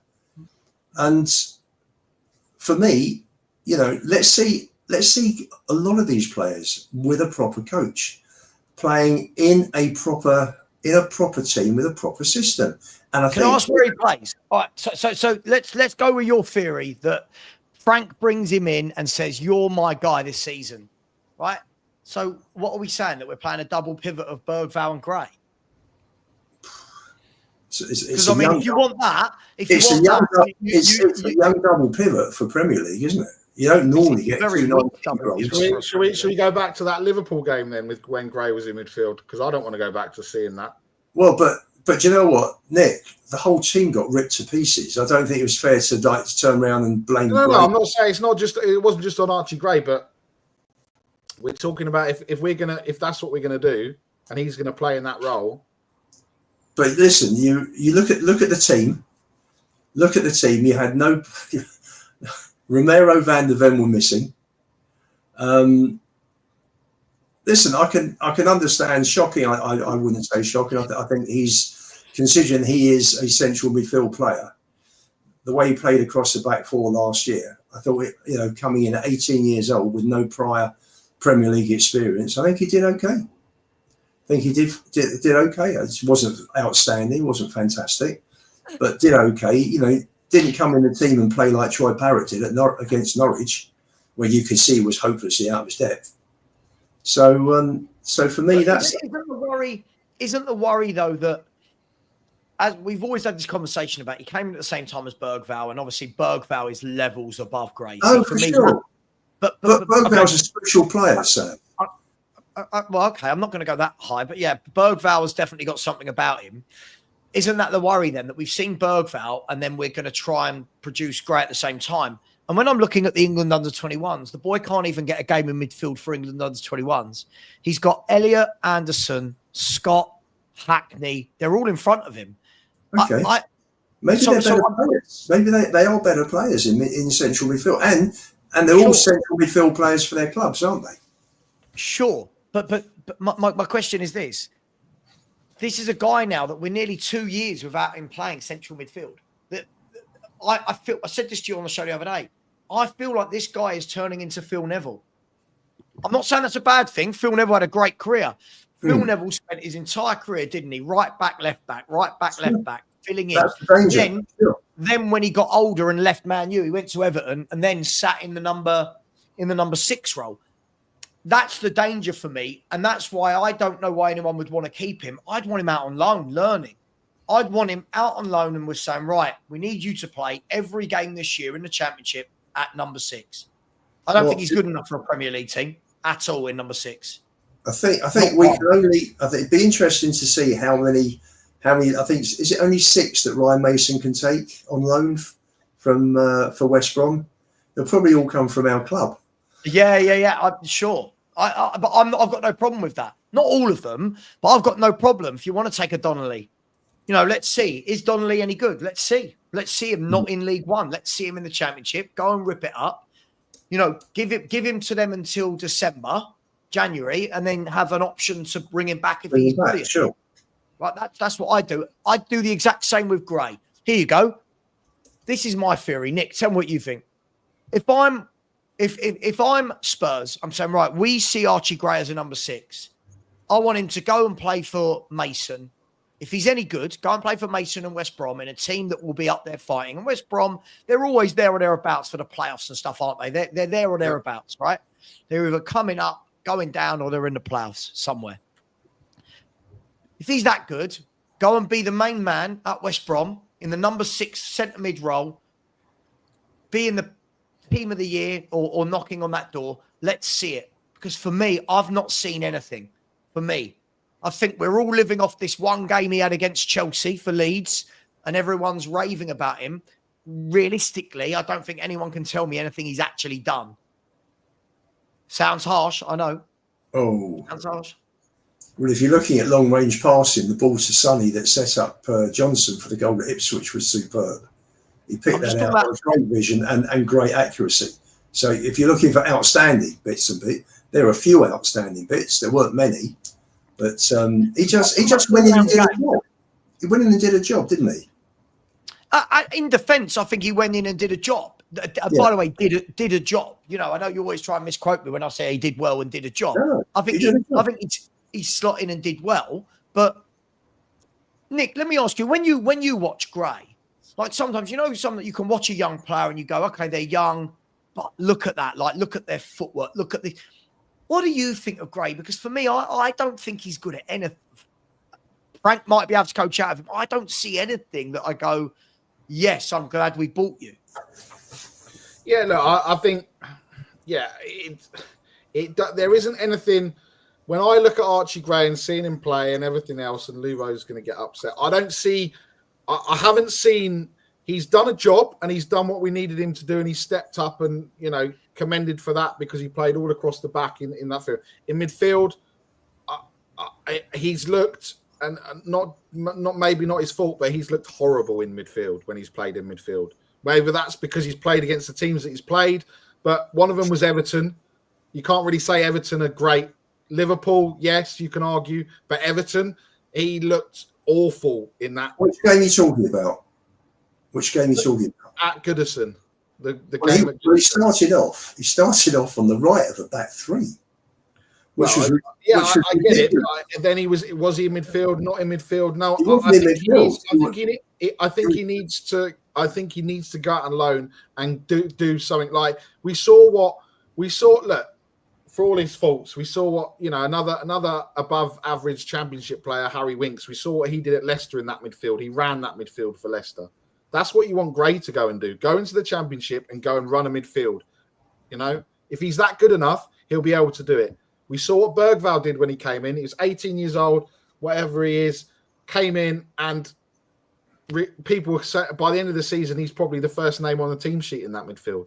He's taken his opportunities. He's shown something. He's shown bite. He's shown guile. He's shown desire. And that's what I think. And it's not that we don't want Gray to succeed, but the trouble is the club have put that price tag on him. There's weekly wages on him. He needs to now go and say, I get all of this. That's all the noise and the smoke and the mirrors and everything else. But I'm going to knuckle down. He got that award, the best London footballer or whatever award it was, which was which was crazy as well. So he needs to just go out on loan for me. Go out on loan, get into the Championship. If it's with Mason, perfect. It probably will help him because he's not walking into a dressing room where, you know, they're going, "Oh, all right, mate, you're getting 75 grand a week. You're this young kid, and you think that this is, you know, who are you? I've been here 15 years. I'm a seasoned pro. What have you?" He gets there. Mason with his arm around him, and he absolutely balls. I mean, sit there and said, "Exactly right. We've seen it. That's what we want him to come and do at Tottenham." But I don't think, like Savva said, now is the time to start experimenting. We've done all this experimenting crap. Frank needs his 11, his system, drill it into them, and then we need to sign players into this system, not just be, you know, oh, let's give him a chance. Oh, I don't like Porro. Yes, don't get me wrong. Porro and Adoji as wing backs definitely work. And how often we were saying we'd look better with a back three, but that back three is not going to be Van der Ven, Romero, and Danso. Believe me, because one of those three will not be there. Danso will be. Van der Ven. I don't think Romero will be here. By the way, can we stop doing this thing where when we talk about players, it all means that we're bullying them and we hate them? And sorry, we're critiquing. Archie Gray is a professional footballer who I will talk about. Spurs spent a big chunk of their budget on Archie Gray. And what I will say is what I've seen, I don't know why. I don't know who scouted him. I don't know who scouted him and said that was a good fee. I've got no problem when you're bringing in a Bergvall for 10 million and he goes on and does what he does. I've got no problem when I'm seeing, look at Brighton, look at the player they had last night playing for Italy under 21s. He looked brilliant. Diego Coppola at £9 million for the 21-year-old, 20-year-old, whatever he is. That's when you go and buy a young player and go, that's cool. For me, people don't listen. I just don't think he's ready for Tottenham. Yeah? We can't, as fans, want better, but then get annoyed when people don't want Archie Gray. This is the thing for me. It can't work both ways. You've got Bergvall. There's your young midfielder. Surely that's the one you develop and put all your time and energy and money into. How can you here's the question. How can you develop both at the same time? There's my question to you. Lubo, how do you possibly develop Bergvall and Gray at the same time and say that we want to be better and that we want Daniel Levy to buy us better footballers? How does that work? Well, Man United seem to develop Giggs, Beckham, Butt, Scholes, Neville's. You know, Fergie's coaching staff didn't seem to worry that. Yeah, but you're going to one example everyone uses over the last 30 years, aren't you? Arteta brought two in this season, didn't they? Lewis Skelly and Wary. So sorry, why can't Spurs develop two players, or three, or four? He's got his own. He's got his own coaching team. He's got his own backroom team there now. But now think about the actual question. Why have I put Bergvall and Gray together? They're both apparently centre mids. How can you develop both of them at the same time? Who are they learning off? How weak would a midfield of Gray and Bergvall be? Let's be brutally honest. Who are they learning from? Who's the leader in there? Where's the strength? Where's your ball player? Well, listen, but it's a squad game. We were desperately short of strength last season, weren't we? We'll probably have another 50, 55 games this season. Maybe not as many as last season because I'm not expecting us to play 15 games in the Champions League like we did in Europa. But we're going to play. Yes, Ange did handle Gray awfully last year. Do you know what? If you're going to put Gray in, you chuck him in against Leicester, Ipswich, Alkmaar, Ferencváros, Karabag, one of those. You don't stick him in against John McGinn and Tielemans and Gravenberch and the Liverpool and Szoboszlai. I'm sorry, you just don't do that to a young kid. And so all of a sudden, a young kid comes in and plays against you. You ease them in. I agree. You filter them in. You pick the games that you play them in. For what you've seen, is he ready for the first 11? No, he's not ready for a top half Premier League team. That's the question I'm asking. I don't know. But you do. You've seen him play. We've all seen him play. He's not ready for a top 6 team. That I will say. Here's the question. In the top half of that Premier League table, mm-hmm. Whose midfield does he get in? Here we go. I'm going to show you this. In the top half of the Premier League table, there it is. That's how it finished last season. Name me one team in that top half he plays centre mid for. Sure. I must tell you something, Sav. I think that's an unfair question. Why? because this is the level. This is the levels. I want Tottenham to be in that. No, hang on. We can't complain that it's chaos every week in that system with nothing there, and then expect a young kid to come in and suddenly start doing his stuff. I think it was unbelievable what Bergvall did. It was chaos last year under Ange. It was a farce. It was like under 10 football. There was no structure. There was no system. There was nothing. There was no coaching. There was no drilling. Well. Sorry? I've seen him play for England and Leeds as well. And every time I watch him play, nothing about him makes me go, you're ready for a top half team. So again, I'll ask you again. Of this top half. Sad. They think he's good enough for England under 21s currently, don't they? So it can't be a bad player. At right back. Okay. Right, at right back. So that's my point, Lubo. He's not getting in at right back above Spence or Porro when they're fit. So I'm asking, again, I'll ask this question. No one seems to be able to answer it because it doesn't go for their narrative. Of that top half of the Premier League, which one of that top 10 does Archie Gray even get anywhere near a central midfield position? Because for me, I don't think he gets near ego. I'll even go down the table. I don't think he gets into any of those midfields in the top. I don't think he gets in any of those midfields until you maybe get to Southampton. Well, and that's my worry. That's what we signed. Well, we paid 40 million purely because Brentford had put 40 million on the table. I think we're all in agreement on that. So that for me, no 18-year-old who's playing in the Championship should be transferred. Nobody should be paying 40 million for a player like that. But then, unfortunately, transfer fees don't correlate with the level of the player and the age and the experience. Sometimes you overpay, sometimes you underpay. We overpaid with Gray at 40 million. You look at Bergvall, 8 million, 8.5 million for Bergvall. What a deal that is. What a phenomenal deal.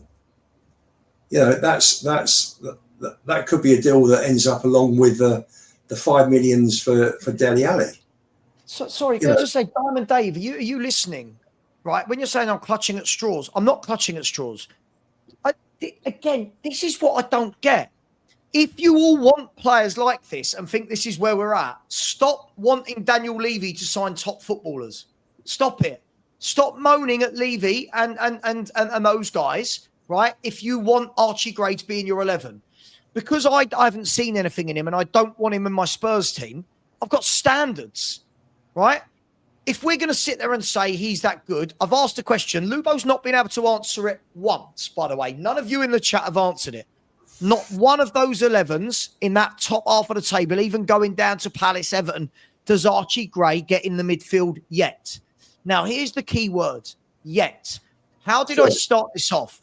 I said, because Nick brought it up, this guy needs to go on loan, bulk him out, get him a year where he's going to play week in, week out as a centre mid, and we can turn around and go, yes, he's a very good player or he's not ready. Lots of people, though, are saying that they're seeing things in him when they haven't because he's not played in midfield. And when he has played in midfield, the excuse is always, but look at the opposition. That tells you straight away then that he's not good enough. If we're going to caveat, sorry, Nick, I don't know if you agree with me on this. If we're going to caveat, oh, yeah, but it was against Villa. Oh, but it was against Liverpool. Oh, but it was against Fulham. Yeah, I hate to break it to you. These are the teams in the Premier League. If we're saying he's not good enough to play in those games, then why is me saying get him out on loan, bulk him out, get him experience? Why is that so negative? Why is everything negative? I just haven't seen anything in this kid. Wayne's always said it as well. When he played for Leeds, he was only their 4th, 5th best player in that team. Played more at right back. As I said, when you signed him, he's nothing special. And agreed, Wayne, when I've seen him play, he looks nothing special. He looks weak. He looks timid. He looks scared of the football. He looks scared when going into tackles. He needs a loan.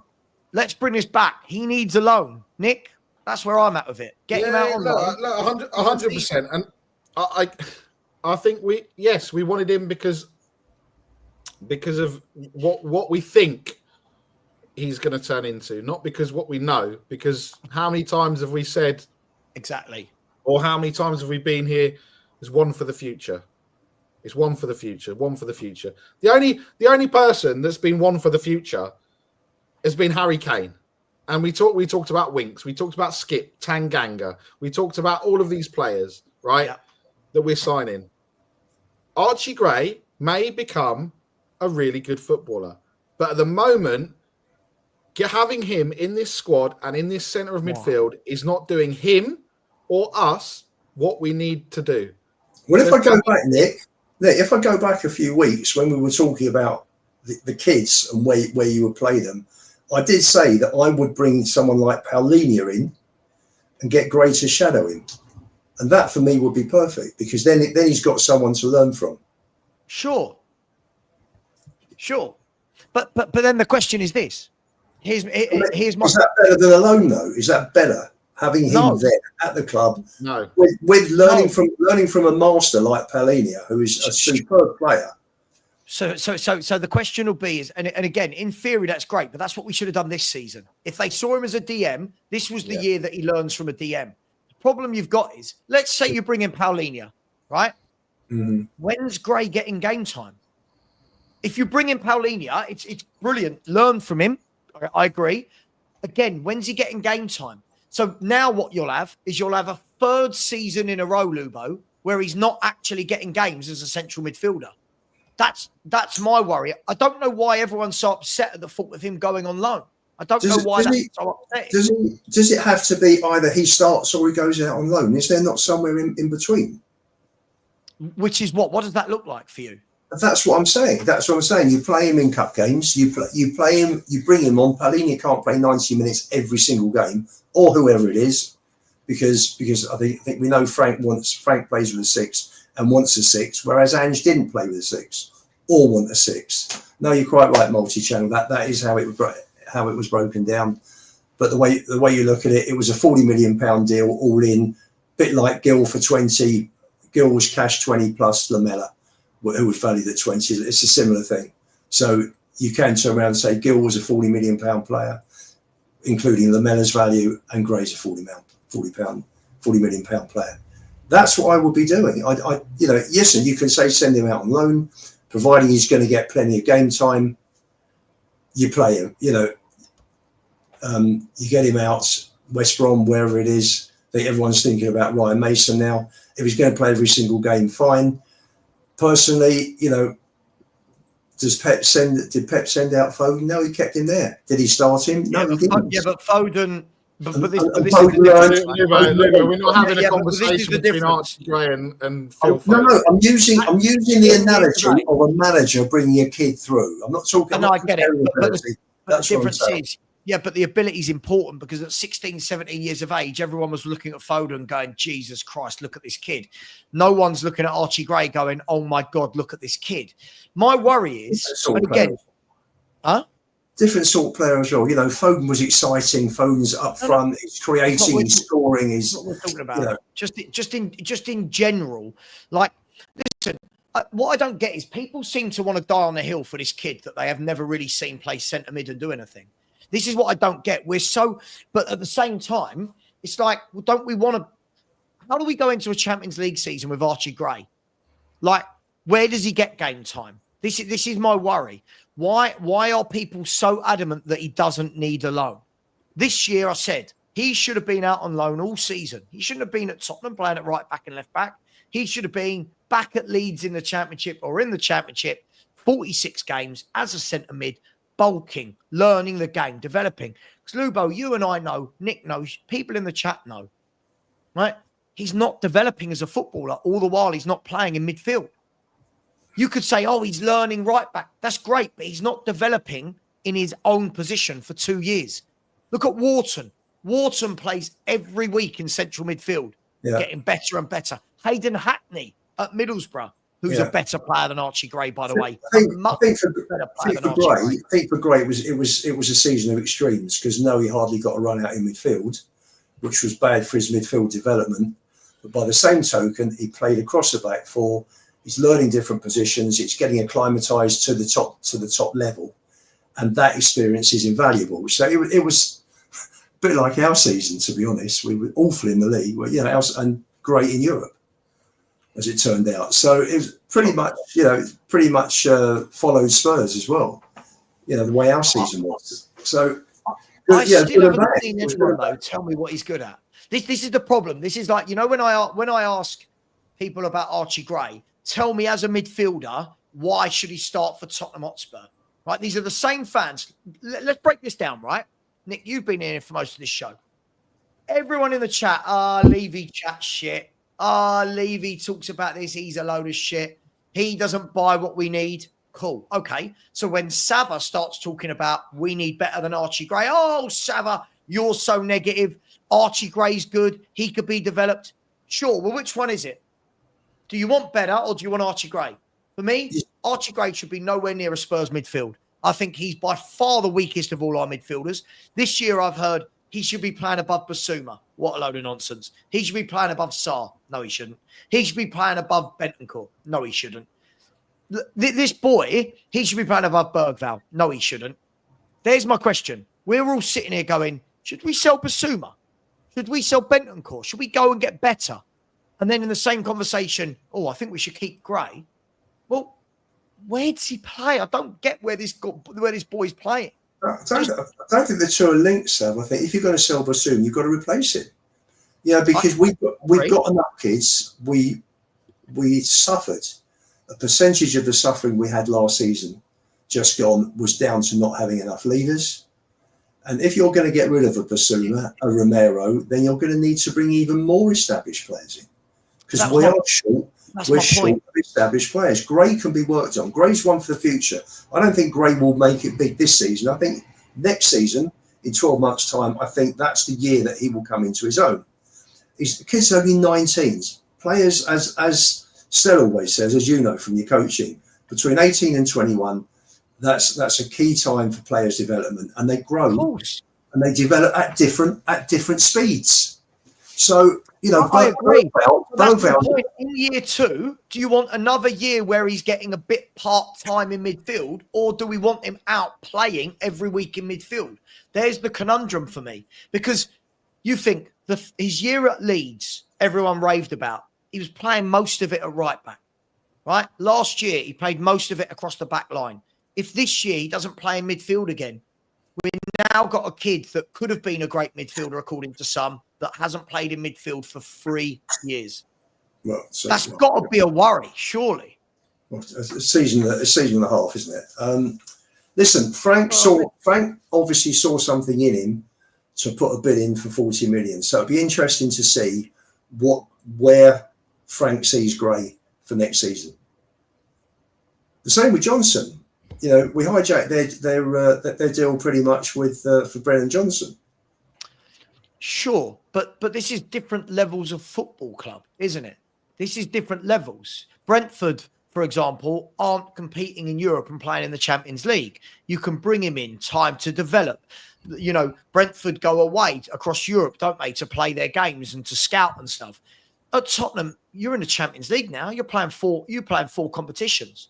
I just don't understand why we don't want better. That's my worry. On the one hand, you want Levy to do better, and on the other hand, you want him to sign average players. I'm just confused. That's all it is. But if you say for this season, we need a couple of strikers, a defensive midfield player, and a defender to play who can play left centre back or left back as cover, you then fill the holes initially for the first 11. So for me, that's where you start. Gray's not ready at the moment, but Gray needs to be filtered in. Gray needs to be properly developed by a proper coach, which he wasn't last year. Yeah. And I agree. I completely agree with that. I completely agree with that. But because of that, you don't know how good he's going to be. This is my problem. The fans like you and the other fans in the chat that are all going, oh my God, Gray's brilliant and Gray does this. You've never seen it. This is all based off of hype and hope. We've not seen it. So when I sit there and say, when Nick sits there and says, yeah, we've not seen anything that makes us go, he's going to be good. I've seen with Bergvall. By the way, I'm not one of these that goes, oh my God, Bergvall's amazing. I've seen with Bergvall, yeah, there's a player in there. Bergvall effortlessly looks a footballer. You can see it. Moves the ball well, drives. He's a better player. Bergvall's a better player than Gray. Sure. Sure. So, but that's my point. So I've seen it with Bergvall. So when people are trying to convince me with Gray, I've never seen it. I've not watched one game of Gray and gone, yep. I've not watched one game this year and gone, you. And that's my worry is, for me, he needs a season-long loan. And I just don't think we're going to give it to him. Just for me. And agree, PH family, we did have our pants pulled down by Leeds. Yes, absolutely had our pants pulled down. We've just paid more for Archie Gray than Man City did for Tajani Reinders, 8 Nouri, and Rayan Cherki. So, yeah, we massively had our But pants. it wasn't, Sav, that's not technically correct. When our pants, if you use the word we had our pants pulled down, that it wasn't Spurs going to Leeds and saying we want Archie Gray, it's 40, and then coming back and saying, like, this is what we want. There was an offer on the table from Brentford already. So we were coming into an existing situation. This wasn't a fresh situation where we go to a club and say, right, we're looking to buy so and so. You've already checked with the agent. The player wants to come. Doesn't matter. We paid it. Doesn't matter. Yeah. We paid it. Pants pulled down. Tottenham could have. Why didn't Tottenham walk away when they're going up 40 million? At what point do you turn around and go, hang on, 40 million?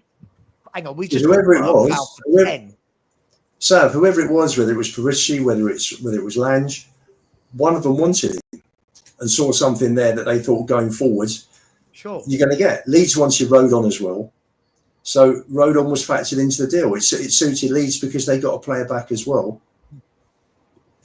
to help fill the gap. So. Sure. We'll see.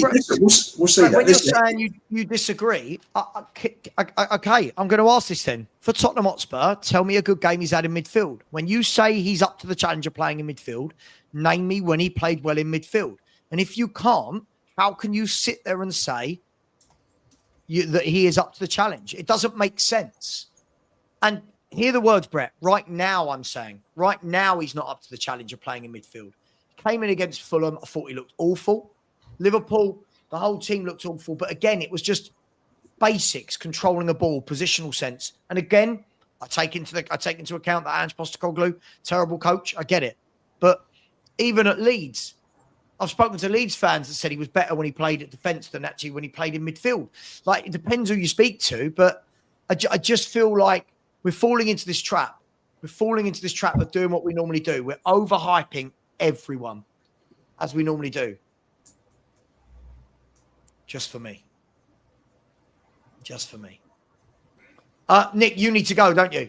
Yeah, I need to drop off. So thanks for having me on. Good to see you. What about bringing Emerson back for next season, eh? As cover at right back. What do you reckon? Well, if Frank's playing with wing backs, then Porro's actually going to play in his proper position. So look, Emerson's already sent Kyle Walker back to Man City, so he can't have been that good, eh, Lubo? He can't have been that good, old Kyle Walker, can he? So, awful player, that Kyle Walker. Oh yeah, exactly. And Everton, isn't he? Apparently, they're in talks with Everton.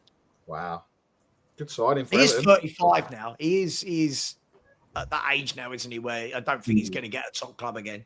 No. So can I just say what Craig's comment that's on the screen now? When I was on a stadium tour, I did a stadium tour a couple of months ago, and Ozzy Ardiles was the host. And Ozzy said to me afterwards, that Gray's attitude is absolutely superb, and he thinks that he will make it purely because he thinks he's got the ability and he's got the drive and he's got the character. He said you've got to have the right character to make it at this level. He said, and he's got it. So we'll see. By the way, I think people need to listen to the words that come out of my mouth. I've never said he won't make it. No, I know you haven't. I've never said that. What I'm saying is I don't think right now, if all the fans are sitting there going, come on, Levy, we're in the Champions League, buy us better players. And then then they're saying, I'd love to see Archie Gray in the 11. That, for me, doesn't marry up. That doesn't work for me. Did I miss the conversation regarding Levy's interview with Vinay yesterday? Me and you can go back into it. Nick, bugger off. See you later, mate. See you later, guys. See you, mate. Yeah. Lubo, you're someone who loves Daniel Levy and Vinay Venkatesham. What did you make of it? You've seen it. 7 minutes of good banter, good times, lots of superlatives thrown in there. What do you make of it? I haven't seen it yet. I've been told a lot about it. Everyone's telling me the same thing. What do I think about it? I think it's hilarious. I think it's hilarious that 2 days after the worst transfer deal of his 24 and a half years, where we've taken 40 million plus tell for Harry Kane, he's talking about wanting to win the Premier League and the Champions League. If you base it on, say, give Frank 24 months instead of the usual 18 that Levy gives managers, so he's basically giving Thomas Frank 2 years to win the league and 3 years to win the Champions League. I think it's mad. I think it's delusional. What was he on? What was he smoking when he had that interview? I think he just got carried away. I think he's walking along with Vinay and having this interview, and Levy's just got a bit overexcited, and he's like, and I'm sure he probably walked away afterwards and thought, "Damn it, did I actually say that?" Oh my God. I better get my checkbook out. Oh, and then my the God. very next morning, by the way, there are 3 or 4 different reports going around that Tottenham are preparing a bid for Mohamed Kudus of West Ham. By the way, there's 2 or 3. I like him. I'll take him all day, every day. All day, every day. Monday night, I was out with my pal who's a massive West Ham fan, watches all the games. He says attitude stinks. He said the sooner we get rid of Kudus, the better. He said he came all guns blazing. He said, what a disappointment. He said he has been absolutely shocking in the last season. He said whoever gets Kudus, please God, get him out of West Ham. That was his attitude. There's no hot water. Why is there no hot water? Thank you. Ian, Please. put it on the vacuum. Here you go. I'll continue talking while Lubo goes to sort out the water situation. Go and sort out your water situation. I'll deal with this. So the report I've got in front of me is from the Guardian Sport. There's been a few of them saying Tottenham are preparing to test the waters with a £50 million bid for West Ham United forward Mohamed Kudus. Now, also what was sent to me earlier, I think that was also by this. Let's have a look. Who else said this? That was Xavi Simons. That was Vanderson. Sebastian Vidal, again, I don't know. Said West Ham's board responds to Tottenham's imminent bid for Mohamed Kudus. I don't know. Listen, I don't know. I don't know how true these reports are. I don't know whether or not we'll be in for them. All I know is I want to see something different to Odegaard, to Johnson, to Kulu on the wings. I want to see something different. Now, sometimes you got a player who gets a new manager that gets the best out of them, changes their attitude. Thing is, if we go constantly by this, I hear this all the time as well. Oh, well, we wouldn't want Rashford. Those fans don't like him. We got fans at our club that don't want Romero, but other clubs want Romero. It's a knock-on effect, isn't it? It's a knock-on effect. We could sit here and say, Romero's had a poor season. He's got a bad attitude. But yet our fans are like, you can't let go of Romero. So I don't always buy into this. I can't see Jared Bowen coming to Tottenham in any way, shape or form. I really, really can't see Jared Bowen come to Tottenham at all. But again, Luba, I was just saying, when we talk about attitudes, we could have Spurs fans that sit here and go, oh, no, you don't want to buy Romero. Really poor attitude. Fans want him out. Hasn't been good all season. Couldn't you do that? If you're going to listen to every fan base, you could say the same thing about all of these footballers. Maybe you're probably asking me about the wrong player, because I think Romero has a drive and an ambition that a lot of our players don't have. But he's got an attitude, right? Has he got an attitude? Of course he's got an attitude. Look at him. Walks down the tunnel, doesn't say goodbye to the fans, talks about our medical team as a pop at Levy and the board.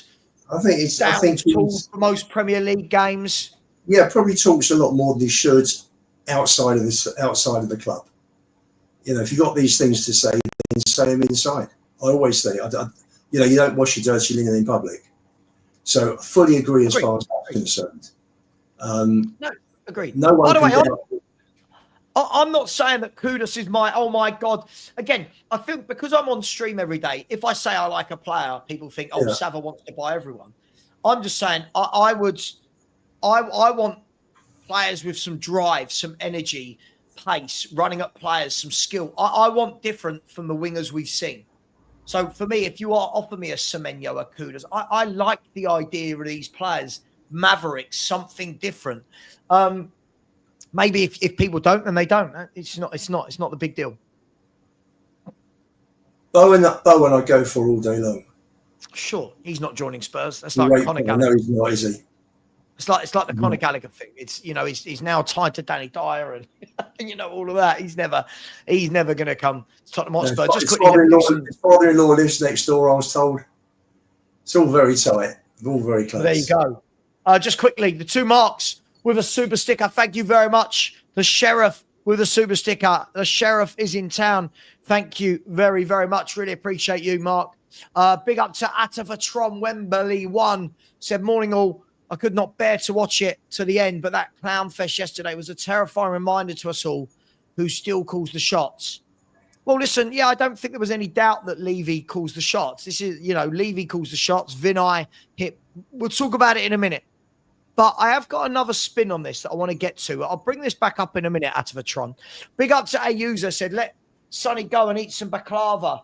Thank you all. Yeah, listen, baklava's nice. Go and eat some baklava, Sonny. Go and eat some baklava. Big up to you. And our users come back in and said, Romero needs to go when we need him. He is injured. Well, he's always injured, the boy, isn't he? But big up to you as well, our user. I really appreciate that. He wasn't in Bilbao, was he? Well, it's funny that, isn't it? It's funny that he's funny. Let me ask you about this. And let's see if you can remove your hate for Levy. Everyone says they want to hear from Levy. They want more communication. Then when Levy does give them that, he just gets attacked anyway. And no one believes him. What's the right thing to do here? What would be the right thing for Levy to come out and say? I think if you behaved in a certain way for 24 and a half years, you don't come out and start talking like a completely different person. I think first of all, if you're gonna change your whole attitude, your whole policy, everything, the way you behave as chairman of this club, then let's see it with actions rather than words. Anyone can talk. Anyone can give it large. He gave it large yesterday. Come out with actions. If you're gonna come out and say, yes, I realised that I saw the joy, the affection, just the emotion from the Europa League win, both on the Wednesday night and the Friday at the parade. If you're going to say that at the back of a transfer window where you've spent quite a bit of money and really strengthened the team, then fine, come out and say it. But back up, actions first, words second. Okay, but what about this? And this is a good point from Paul. So, and we did all hear him say this yesterday. Vinay Venkatesham, clear as day, turned around and said that he is controlling the day-to-day operations of the football club on and off the pitch. So does that show things are changing? He said that right in front of Daniel Levy and to the camera, to all the fans. Providing he's allowed to get on with his job, then things have changed. Basically. Levy's never taken accountability for anything. For 2 trophies for a club our size in a quarter of a century, he's got away with absolute murder. He really has. No accountability to anybody. What other CEO would have got away with that? The amount of sackings, getting rid of managers 5 days before a cup final, not backing them, sacking a manager at half time, or not forgetting to telling everybody else so that Martin Yole heard it from 101 other people. Romero spoke the truth. Listen to what Conte came out with. These guys are professionals. They're winners. They, particularly players, only got a certain shelf life. And they want to be with clubs. If you're that good, and listen, Romero's won a World Cup, he's won a Copa America. He's not just winning Carabao Cups and FA Cups, he's winning the top honours. He wants the club to be competitive and ambitious. and he's not seen that. You know, what do you think Romero walked in beginning of last season and saw 4 kids and Solanke? What do you think he thinks in terms of Yeah, but this is a man. Yeah, but hang on, practice what you preach. This is a man that's never fit. This is a man that. Well, I think we've seen. Hang on, Sav. First season under Ange, he played 34 out of 41. Yeah, hang on, I'm looking at his entire career. The man's No, never fit. I'm not looking at his career. I'm just looking at the last 2 years. You look at the little picture. I look at the bigger picture. Right? He's not been at Spurs for 2 years though, Lubo. He's been at Spurs for 4 years. Right. But his injury record, except for Chelsea, if it hadn't have been for Chelsea, so then his injury record would have looked much better. Much better. First 2 years against if I was better looking and famous, Margot Robbie would want to sleep with me. But that's not his fault. It's all ifs, buts and maybes. Sam, it wasn't his fault they threw him in before he was ready against Chelsea. Hang on, mate. This is a guy who miraculously gets fit for Argentina. Right? I'm sorry. If you're going to hold one person to standards, hold them all to the standards. I hate this, that just because you rate somebody, the standards change. Hang on, hold on. He was fit before the September international break. He was fit and playing before the October international break. And he got injured against City, but played against Villa before and against Ipswich, I think, before the November international break. So there were 4 international breaks, and he was playing before 3 of them. Now, he had a bad injury. He has all his career. He has all his career, though. This is what I don't understand. If you're looking at the last 7-8 years of his career, he misses so much football. But Sav, has he missed 21 games in one go through an injury? Probably not. So he had one big injury. But Lubo, which was this season. Lubo, ever since he's joined, I've said the same thing about this man, and nothing's changed. Listen, he plays when he wants to. He's injured a lot. No, it's all true. We can spin it however we want. But he misses a lot. If he wants to go, you sell him. Because I don't want any players, particularly when Frank's coming in. Newborough, he's going to sweep out the players who he doesn't want and who don't want to be at the club, and let him start with the players that he wants and build a team in with his identity in his way. So, no, listen, I think, listen, when I talk about people like Romero, I do feel that people don't listen to what he's saying. I think Romero's a good player. I don't put him on the pedestal that many of you put him on, because I think he's never been consistent in his career. If you're not consistent, you're not a top player. But he's a good player. If he can stay fit, you can get 50, 60 games out of him in the year, I've got no problem with it. But my problem is, give me one set. My problem, everybody, is I don't look at Romero and think to myself that he wants to be here. I think this is hugely different. A lot of what he says makes you think he doesn't want to be here. Forget whether I'd want him here or anyone else wants him here. I just don't feel like he wants to be here. Don't know is the answer to that question. I don't know. Maybe someone can find out. I genuinely don't know. I just think he has too many games where he's shit. It's too many games where he's shit. But for me, sure, Andrew, listen, he's a cup hero and a proven winner. Sure, but what good is that to you if he doesn't want to be here and he's only playing half the games every year? Arsenal are not going to build around someone like Saliba if he misses half a season every year. Yeah? They're not going to, that's not what they do. So for me, listen, I think the first question, I think we agree on this, Lubo. The first question. Again, I always get this. We're not talking about Christian Romero, about Van der Ven. I always get this. Lubo, haven't I said exactly the same thing for Van der Ven, but without the attitude part? Yeah. I said exactly the same. I hate people like Petro that do this. Right? I wasn't talking about Mickey Van der Ven.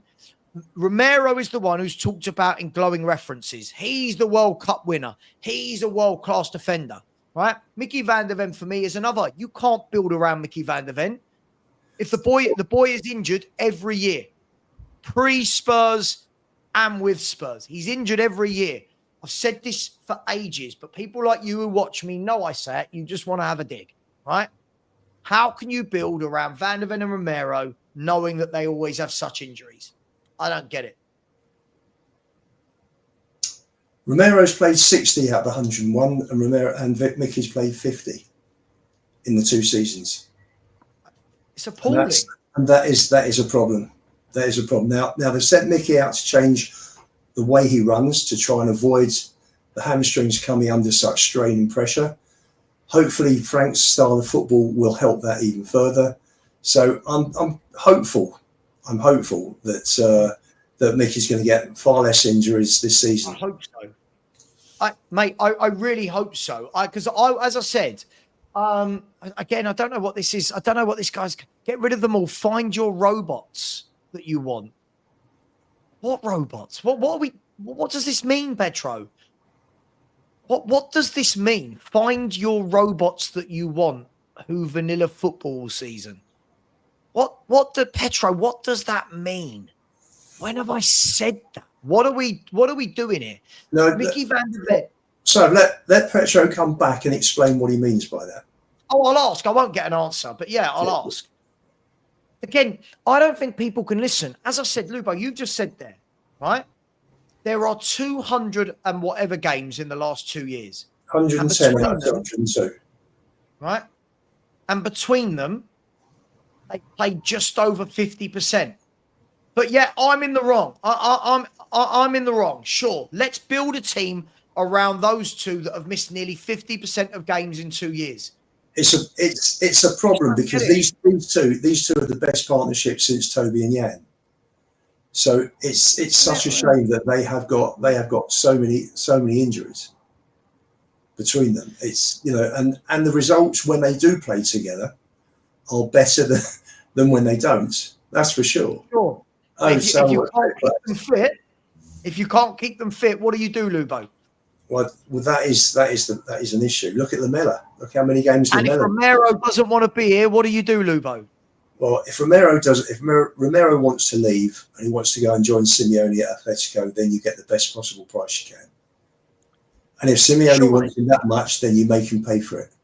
Because Romero is a class act. He's a good player. You look at, for me, his ceiling. When I look at the current Spurs squad, his ceiling as a player is the highest out of all the players. If you look at all the players playing at peak, on peak form, for me, Romero is the best. I just don't get this. I mean, for a player who has so many bad games, this is the thing. I feel sorry for Levy. Our fans say all these things about these players, but then expect better standards from Daniel Levy. I don't get it. I don't get it. Romero, for me, as I said, when he's on form, he's brilliant. He has so many games a year where he's not at it. That's why he's not there for me. That's why he's in this level down here. The top players, they're doing it week in, week out. This guy's doing it when he wants to, right? I'll say this again, if he wants to be here, sign a new contract that we know he's been offered. Well, that's the key, isn't it? He'll either sign or he won't. He'll either sign it or he's gone. Because Frank won't mess about. Frank will want to know who's with him and who isn't. And I'm sure Frank will sit down with Romero. I'm sure he'll sit down with Sonny and one or two other players and say, right, what are we doing? And he'll make a decision, Frank, and that will be that. And they'll either stay or they go. Wayne, when we're saying a lot weaker, but if he misses that many games, what do we do for those games when he doesn't play? Do we just turn around and say it doesn't matter? Because this is the same Spurs. I know you're not Spurs, Wayne. The same Spurs fans, if Romero gets injured next year and misses 15, 20 games, the same Spurs fans will have a Lubo be in the... I'm not letting him off the hook. Being the case in point will go, well, this is Daniel Levy's fault. He didn't buy a top centre half. This is the case in point. Everyone will go, Romero. You've seen how injury prone he is. Yeah? So, yes, we will be weaker for the games he would have played. What about the rest of the season when he doesn't play? Don't we want solid centre-backs to play in that?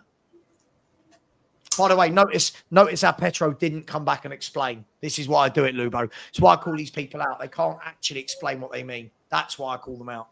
No, listen, everyone's entitled to an opinion, but quantify what you're saying. Just explain what you mean, rather than just send a one-liner. Just give a quick explanation.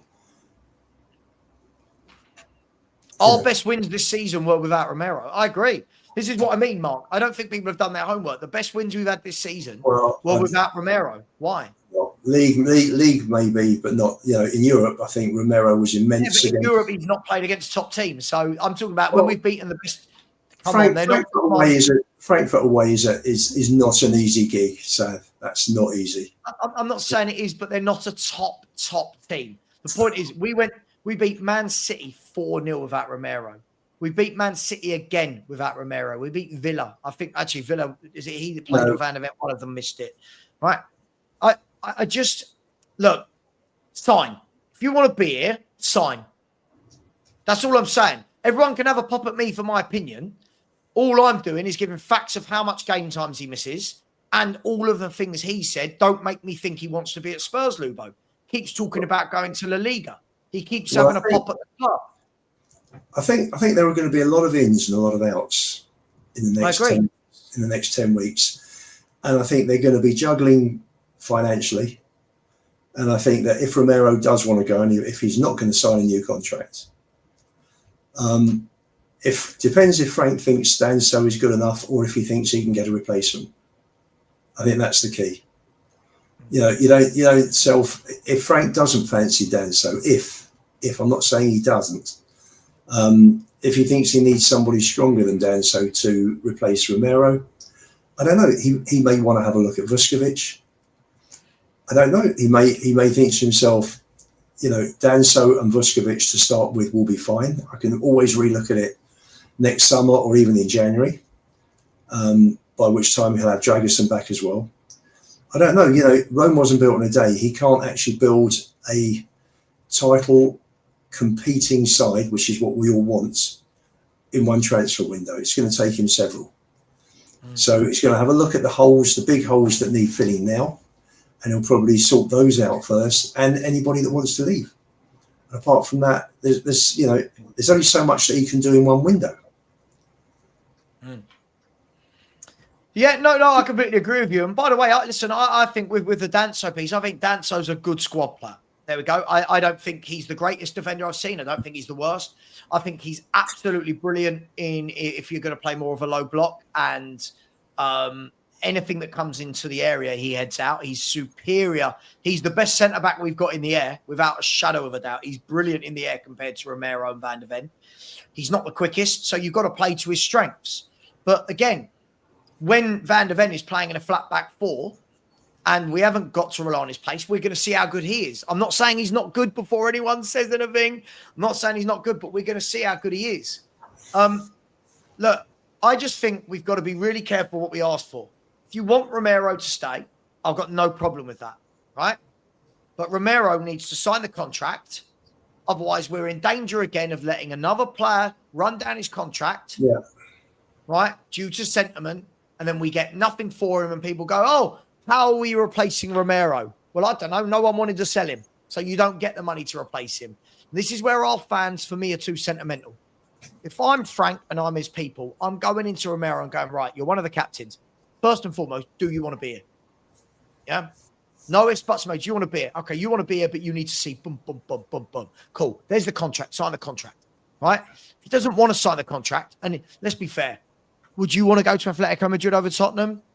You would, wouldn't you? Let's be brutally honest. If you're Romero, you'd want to go and play for Diego Simeone at Atletico. With Rodrigo de Paul, I'm sure there are 2 or 3 other Argentinians there as well. Simeone, Alvarez, yeah, they've got them there. Players like Griezmann play there. Do you know what I mean? They've got good players all over the place. Jimenez plays there. They've got good players. So for me, what I want to see, and I think this is really, really a good point. What I want to see next year is I want to see a system that doesn't depend on Van der Ven and Romero. And what I mean by this is when Bournemouth had their injuries, right? Sure. When other clubs had their injuries, they managed to get through it because they've got a system that works. Our system was geared around Van der Ven mopping up. And when you've got that, you've got no backup plan, right, Lubo? Because there's how many other Van der Vens are out there? So for me, I want to see a system. Kept playing the same way when Van der Ven was injured. Right. And I agree. This is the best comment for me of the day. Absolutely. You want a system when the centre backs slot in, whoever's injured, and the new one comes in, they Yeah. know their position. They work on it all week during training, and they're not thinking, bloody hell, I've got to do Van de Ven's job. Right? That's what I want to see. I want it to get to the point where we're not relying on, oh my God, it's Van de Ven and Romero. I've seen Van de Ven and Romero have many a bad game in a Tottenham shirt. But what we've done is, because they've missed so much football, they've become better through not playing for me. So, Lynn said Romero had his head turned and now he thinks he's better than he really is and got away with it with Ange. Well, this is the thing. Players are going to go. They're going to have their heads turned. I don't blame players for that, Lubo. I don't blame players for having their head turned. But my aim is, does he want to be at Tottenham Hotspur? There's the thing. All of his comments would suggest like that. Isn't that fair to say? Well, yeah, I think the first day back when the players return for pre-season training, I think Frank will sit down and have a chat with Romero, maybe even sooner, because I think Frank's back next week from his holiday. And I think he'll sit down with him face to face or over a Zoom and he'll say, right, where are we? Do you want to join? Are you going to, do you want to not join? Do you want to stay? Do you want to sign a new contract? Yeah. Or do you want to wait? Just tell me the truth. Where do you stand? Just so I know. Just so, Frank can plan. There was a comment on here about Dan So and experience, etc., etc.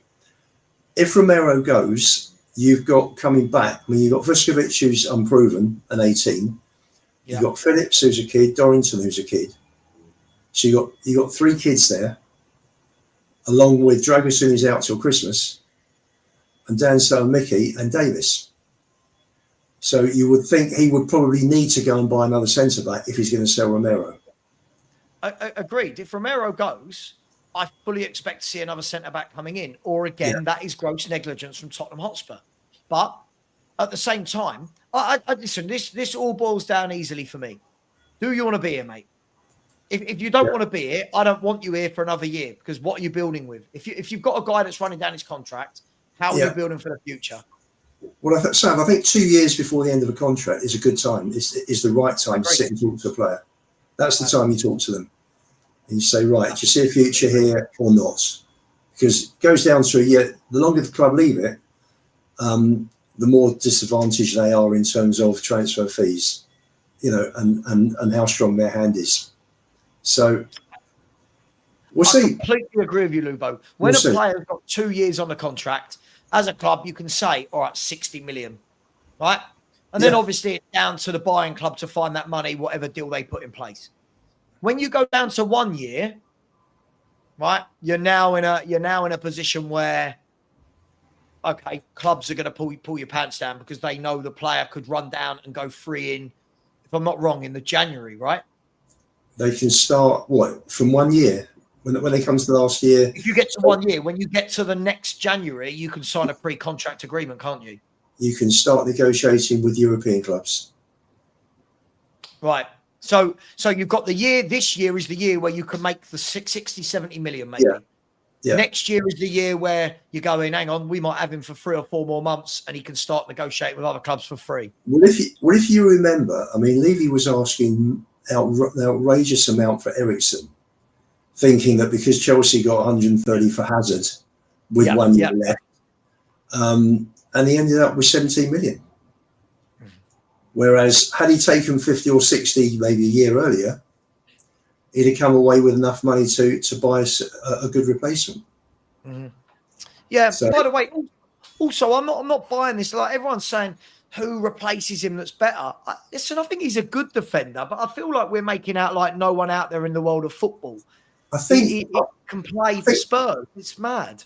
I think the way people have got to look on it is that you want somebody of a similar ability, but somebody also, playing centre back is about partnerships. Agreed. So if you can get looking at Vuskovic and Gvardiol in the Croatia team. So you're looking at Gvardiol if he's partnering. If Vuskovic is partnering someone like Gvardiol in the Croatia international team at 18, then it's looking like we've got ourselves a very, very good player. Mm-hmm. So no, absolutely. But there are loads of players. Like again, if we did this game all day long, there's loads of players that we could whack into there. You know, players you've not mentioned there. Players like Guehi, players like Mancini, players like Undercar. There are players all over Europe, players that are fit, that play every game, every season, right? And this is what Danny was trying to say the other day, and people didn't understand him at all, Levy. Sorry, Lubo. Sorry, mate. People didn't understand him at all. Said the player you get in might be just there. If Romero's there, they might be just there. So on the whole, they're not as good. But you get them for 50 games a season. So what you get over the 50 games a season is consistency, and you build a partnership with his defensive partner. Thomas Frank, for me, he said he's got the no dickheads policy. He wants team harmony. He wants to build partnerships. I don't think fans think about that enough when we're talking about players as well. Mate, I can't see that you're going to get Bastoni. I genuinely, listen, I'd love to. I can't see that Bastoni's coming to Tottenham, mate. I'd love to, but I can't see it. Mm-hmm. By the way, I could just say, Ellie, those are football programmes, not books, that are right behind me. They're the last 2 seasons Spurs football programmes, home and away. Programmes. There you go. Didn't I see that Hanko was off to Saudi? I'm pretty sure I saw that Hanko is off to Saudi. What happened to the Indica links that were there last week? Does anybody know what's happened there? I don't know. All we know is that Roma need money. Most of the Italian teams need money, right? Even then, you look at Roma, players like Mancini, players like Undica. You know, there's players everywhere. Tell you what, the 21-year-old centre-back that Brighton got last night, good player. Good player. Watched him. Very impressed. Very cool, calm, composed. Looks big. Good size. And I tell you who played brilliantly yesterday, that Pasili in midfield for Italy. Looked brilliant. Really good technician of the football. Scored a great goal as well. But hey, I mean, what about Diamond, the centre-half for Sporting Lisbon? Crystal Palace apparently are in talks with or want. If Crystal Palace are going out and buying players like Lacroix, why can't we? When we're saying, who can you replace him with? I'll take Lacroix all day long. He played with Van der Ven, didn't he, at Wolfsburg, I think? He did. See, Moni D said, Romero always injured and average. Danso junk. Guay major upgrade, Champions League quality. I don't think Danso's junk. I don't think Romero's average. I think that's a bit harsh. I think Romero's a very good defender, but always injured.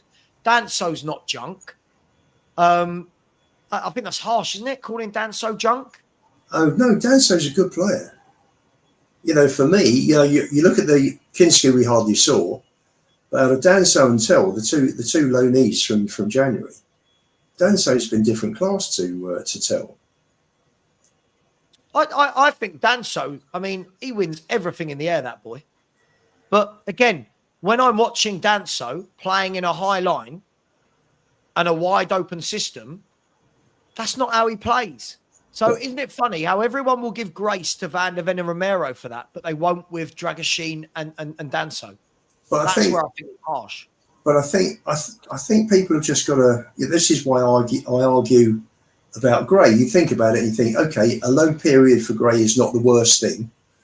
And you look at what a loan period did for Saliba.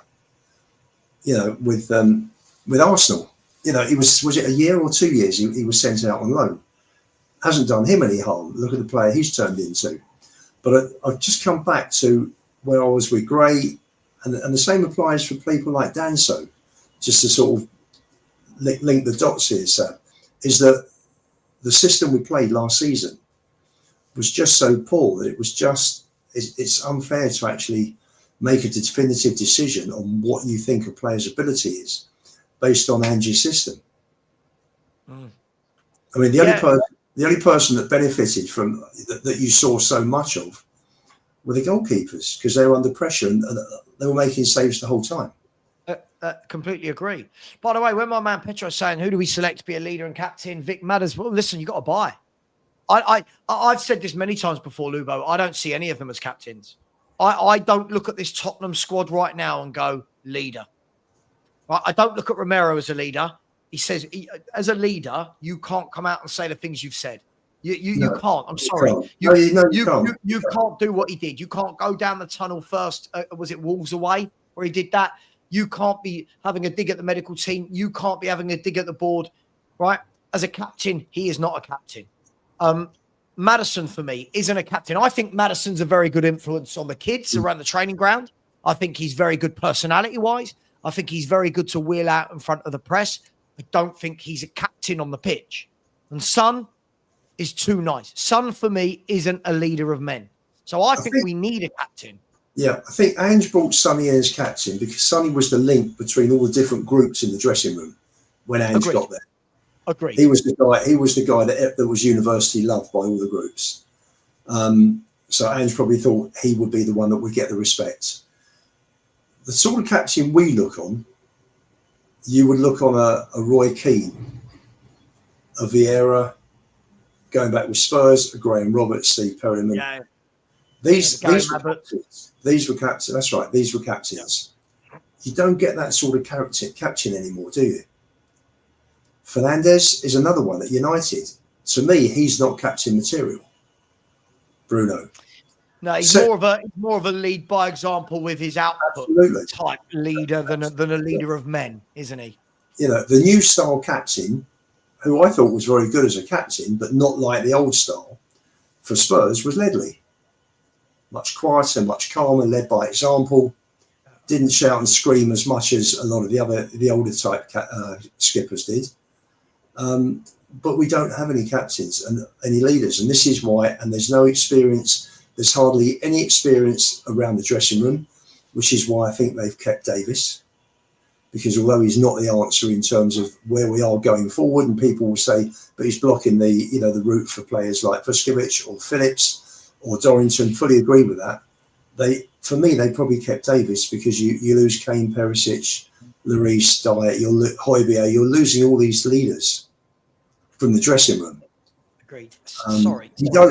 No, Petro's in that respect.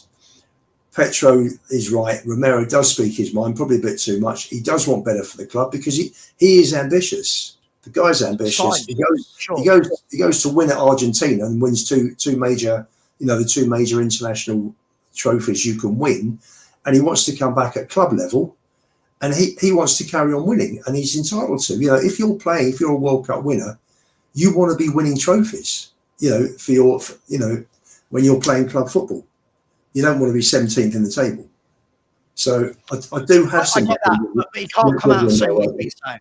You can't come out and say the things you've been saying and want to be captain of the football club. No, because it's all going to be done behind closed doors. Yeah. Always.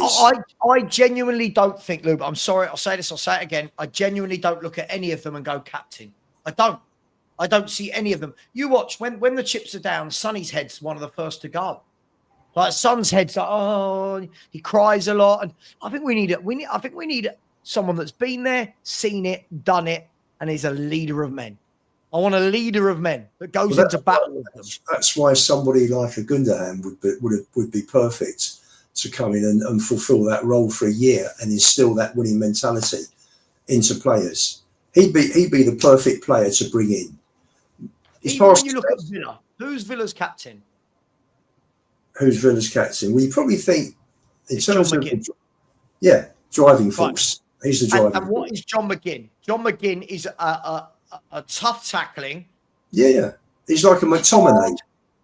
Right? Yeah. He's a hard bloke in midfield. He never gets his head down. He's always having a go and geeing everybody else up. He gives his all every game and he leads by example. Now, again, people go, John McGinn's crap. Blah, blah. As a leader, that's your perfect captain. Right?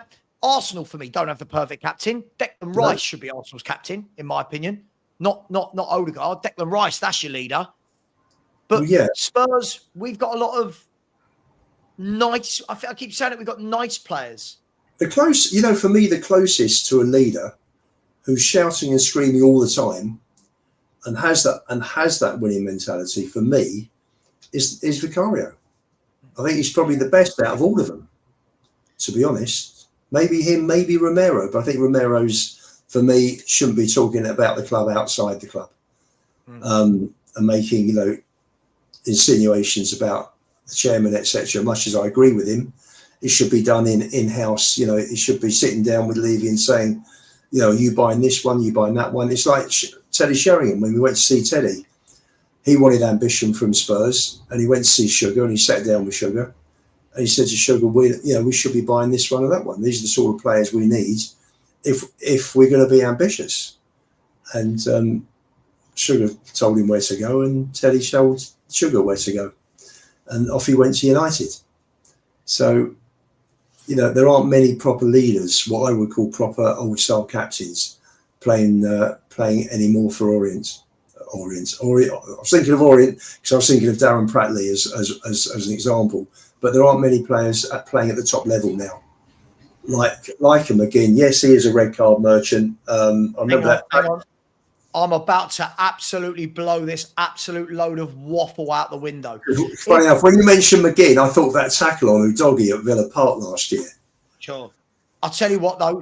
And again, so you know when I pull up people like Petro and I say they chat shit, the reason I say it is because they say things without knowing their facts. Would you like to know John McGinn, right? Here we go. John McGinn, the red card merchant, right? John McGinn. So bearing in mind, this guy started his career in 2012.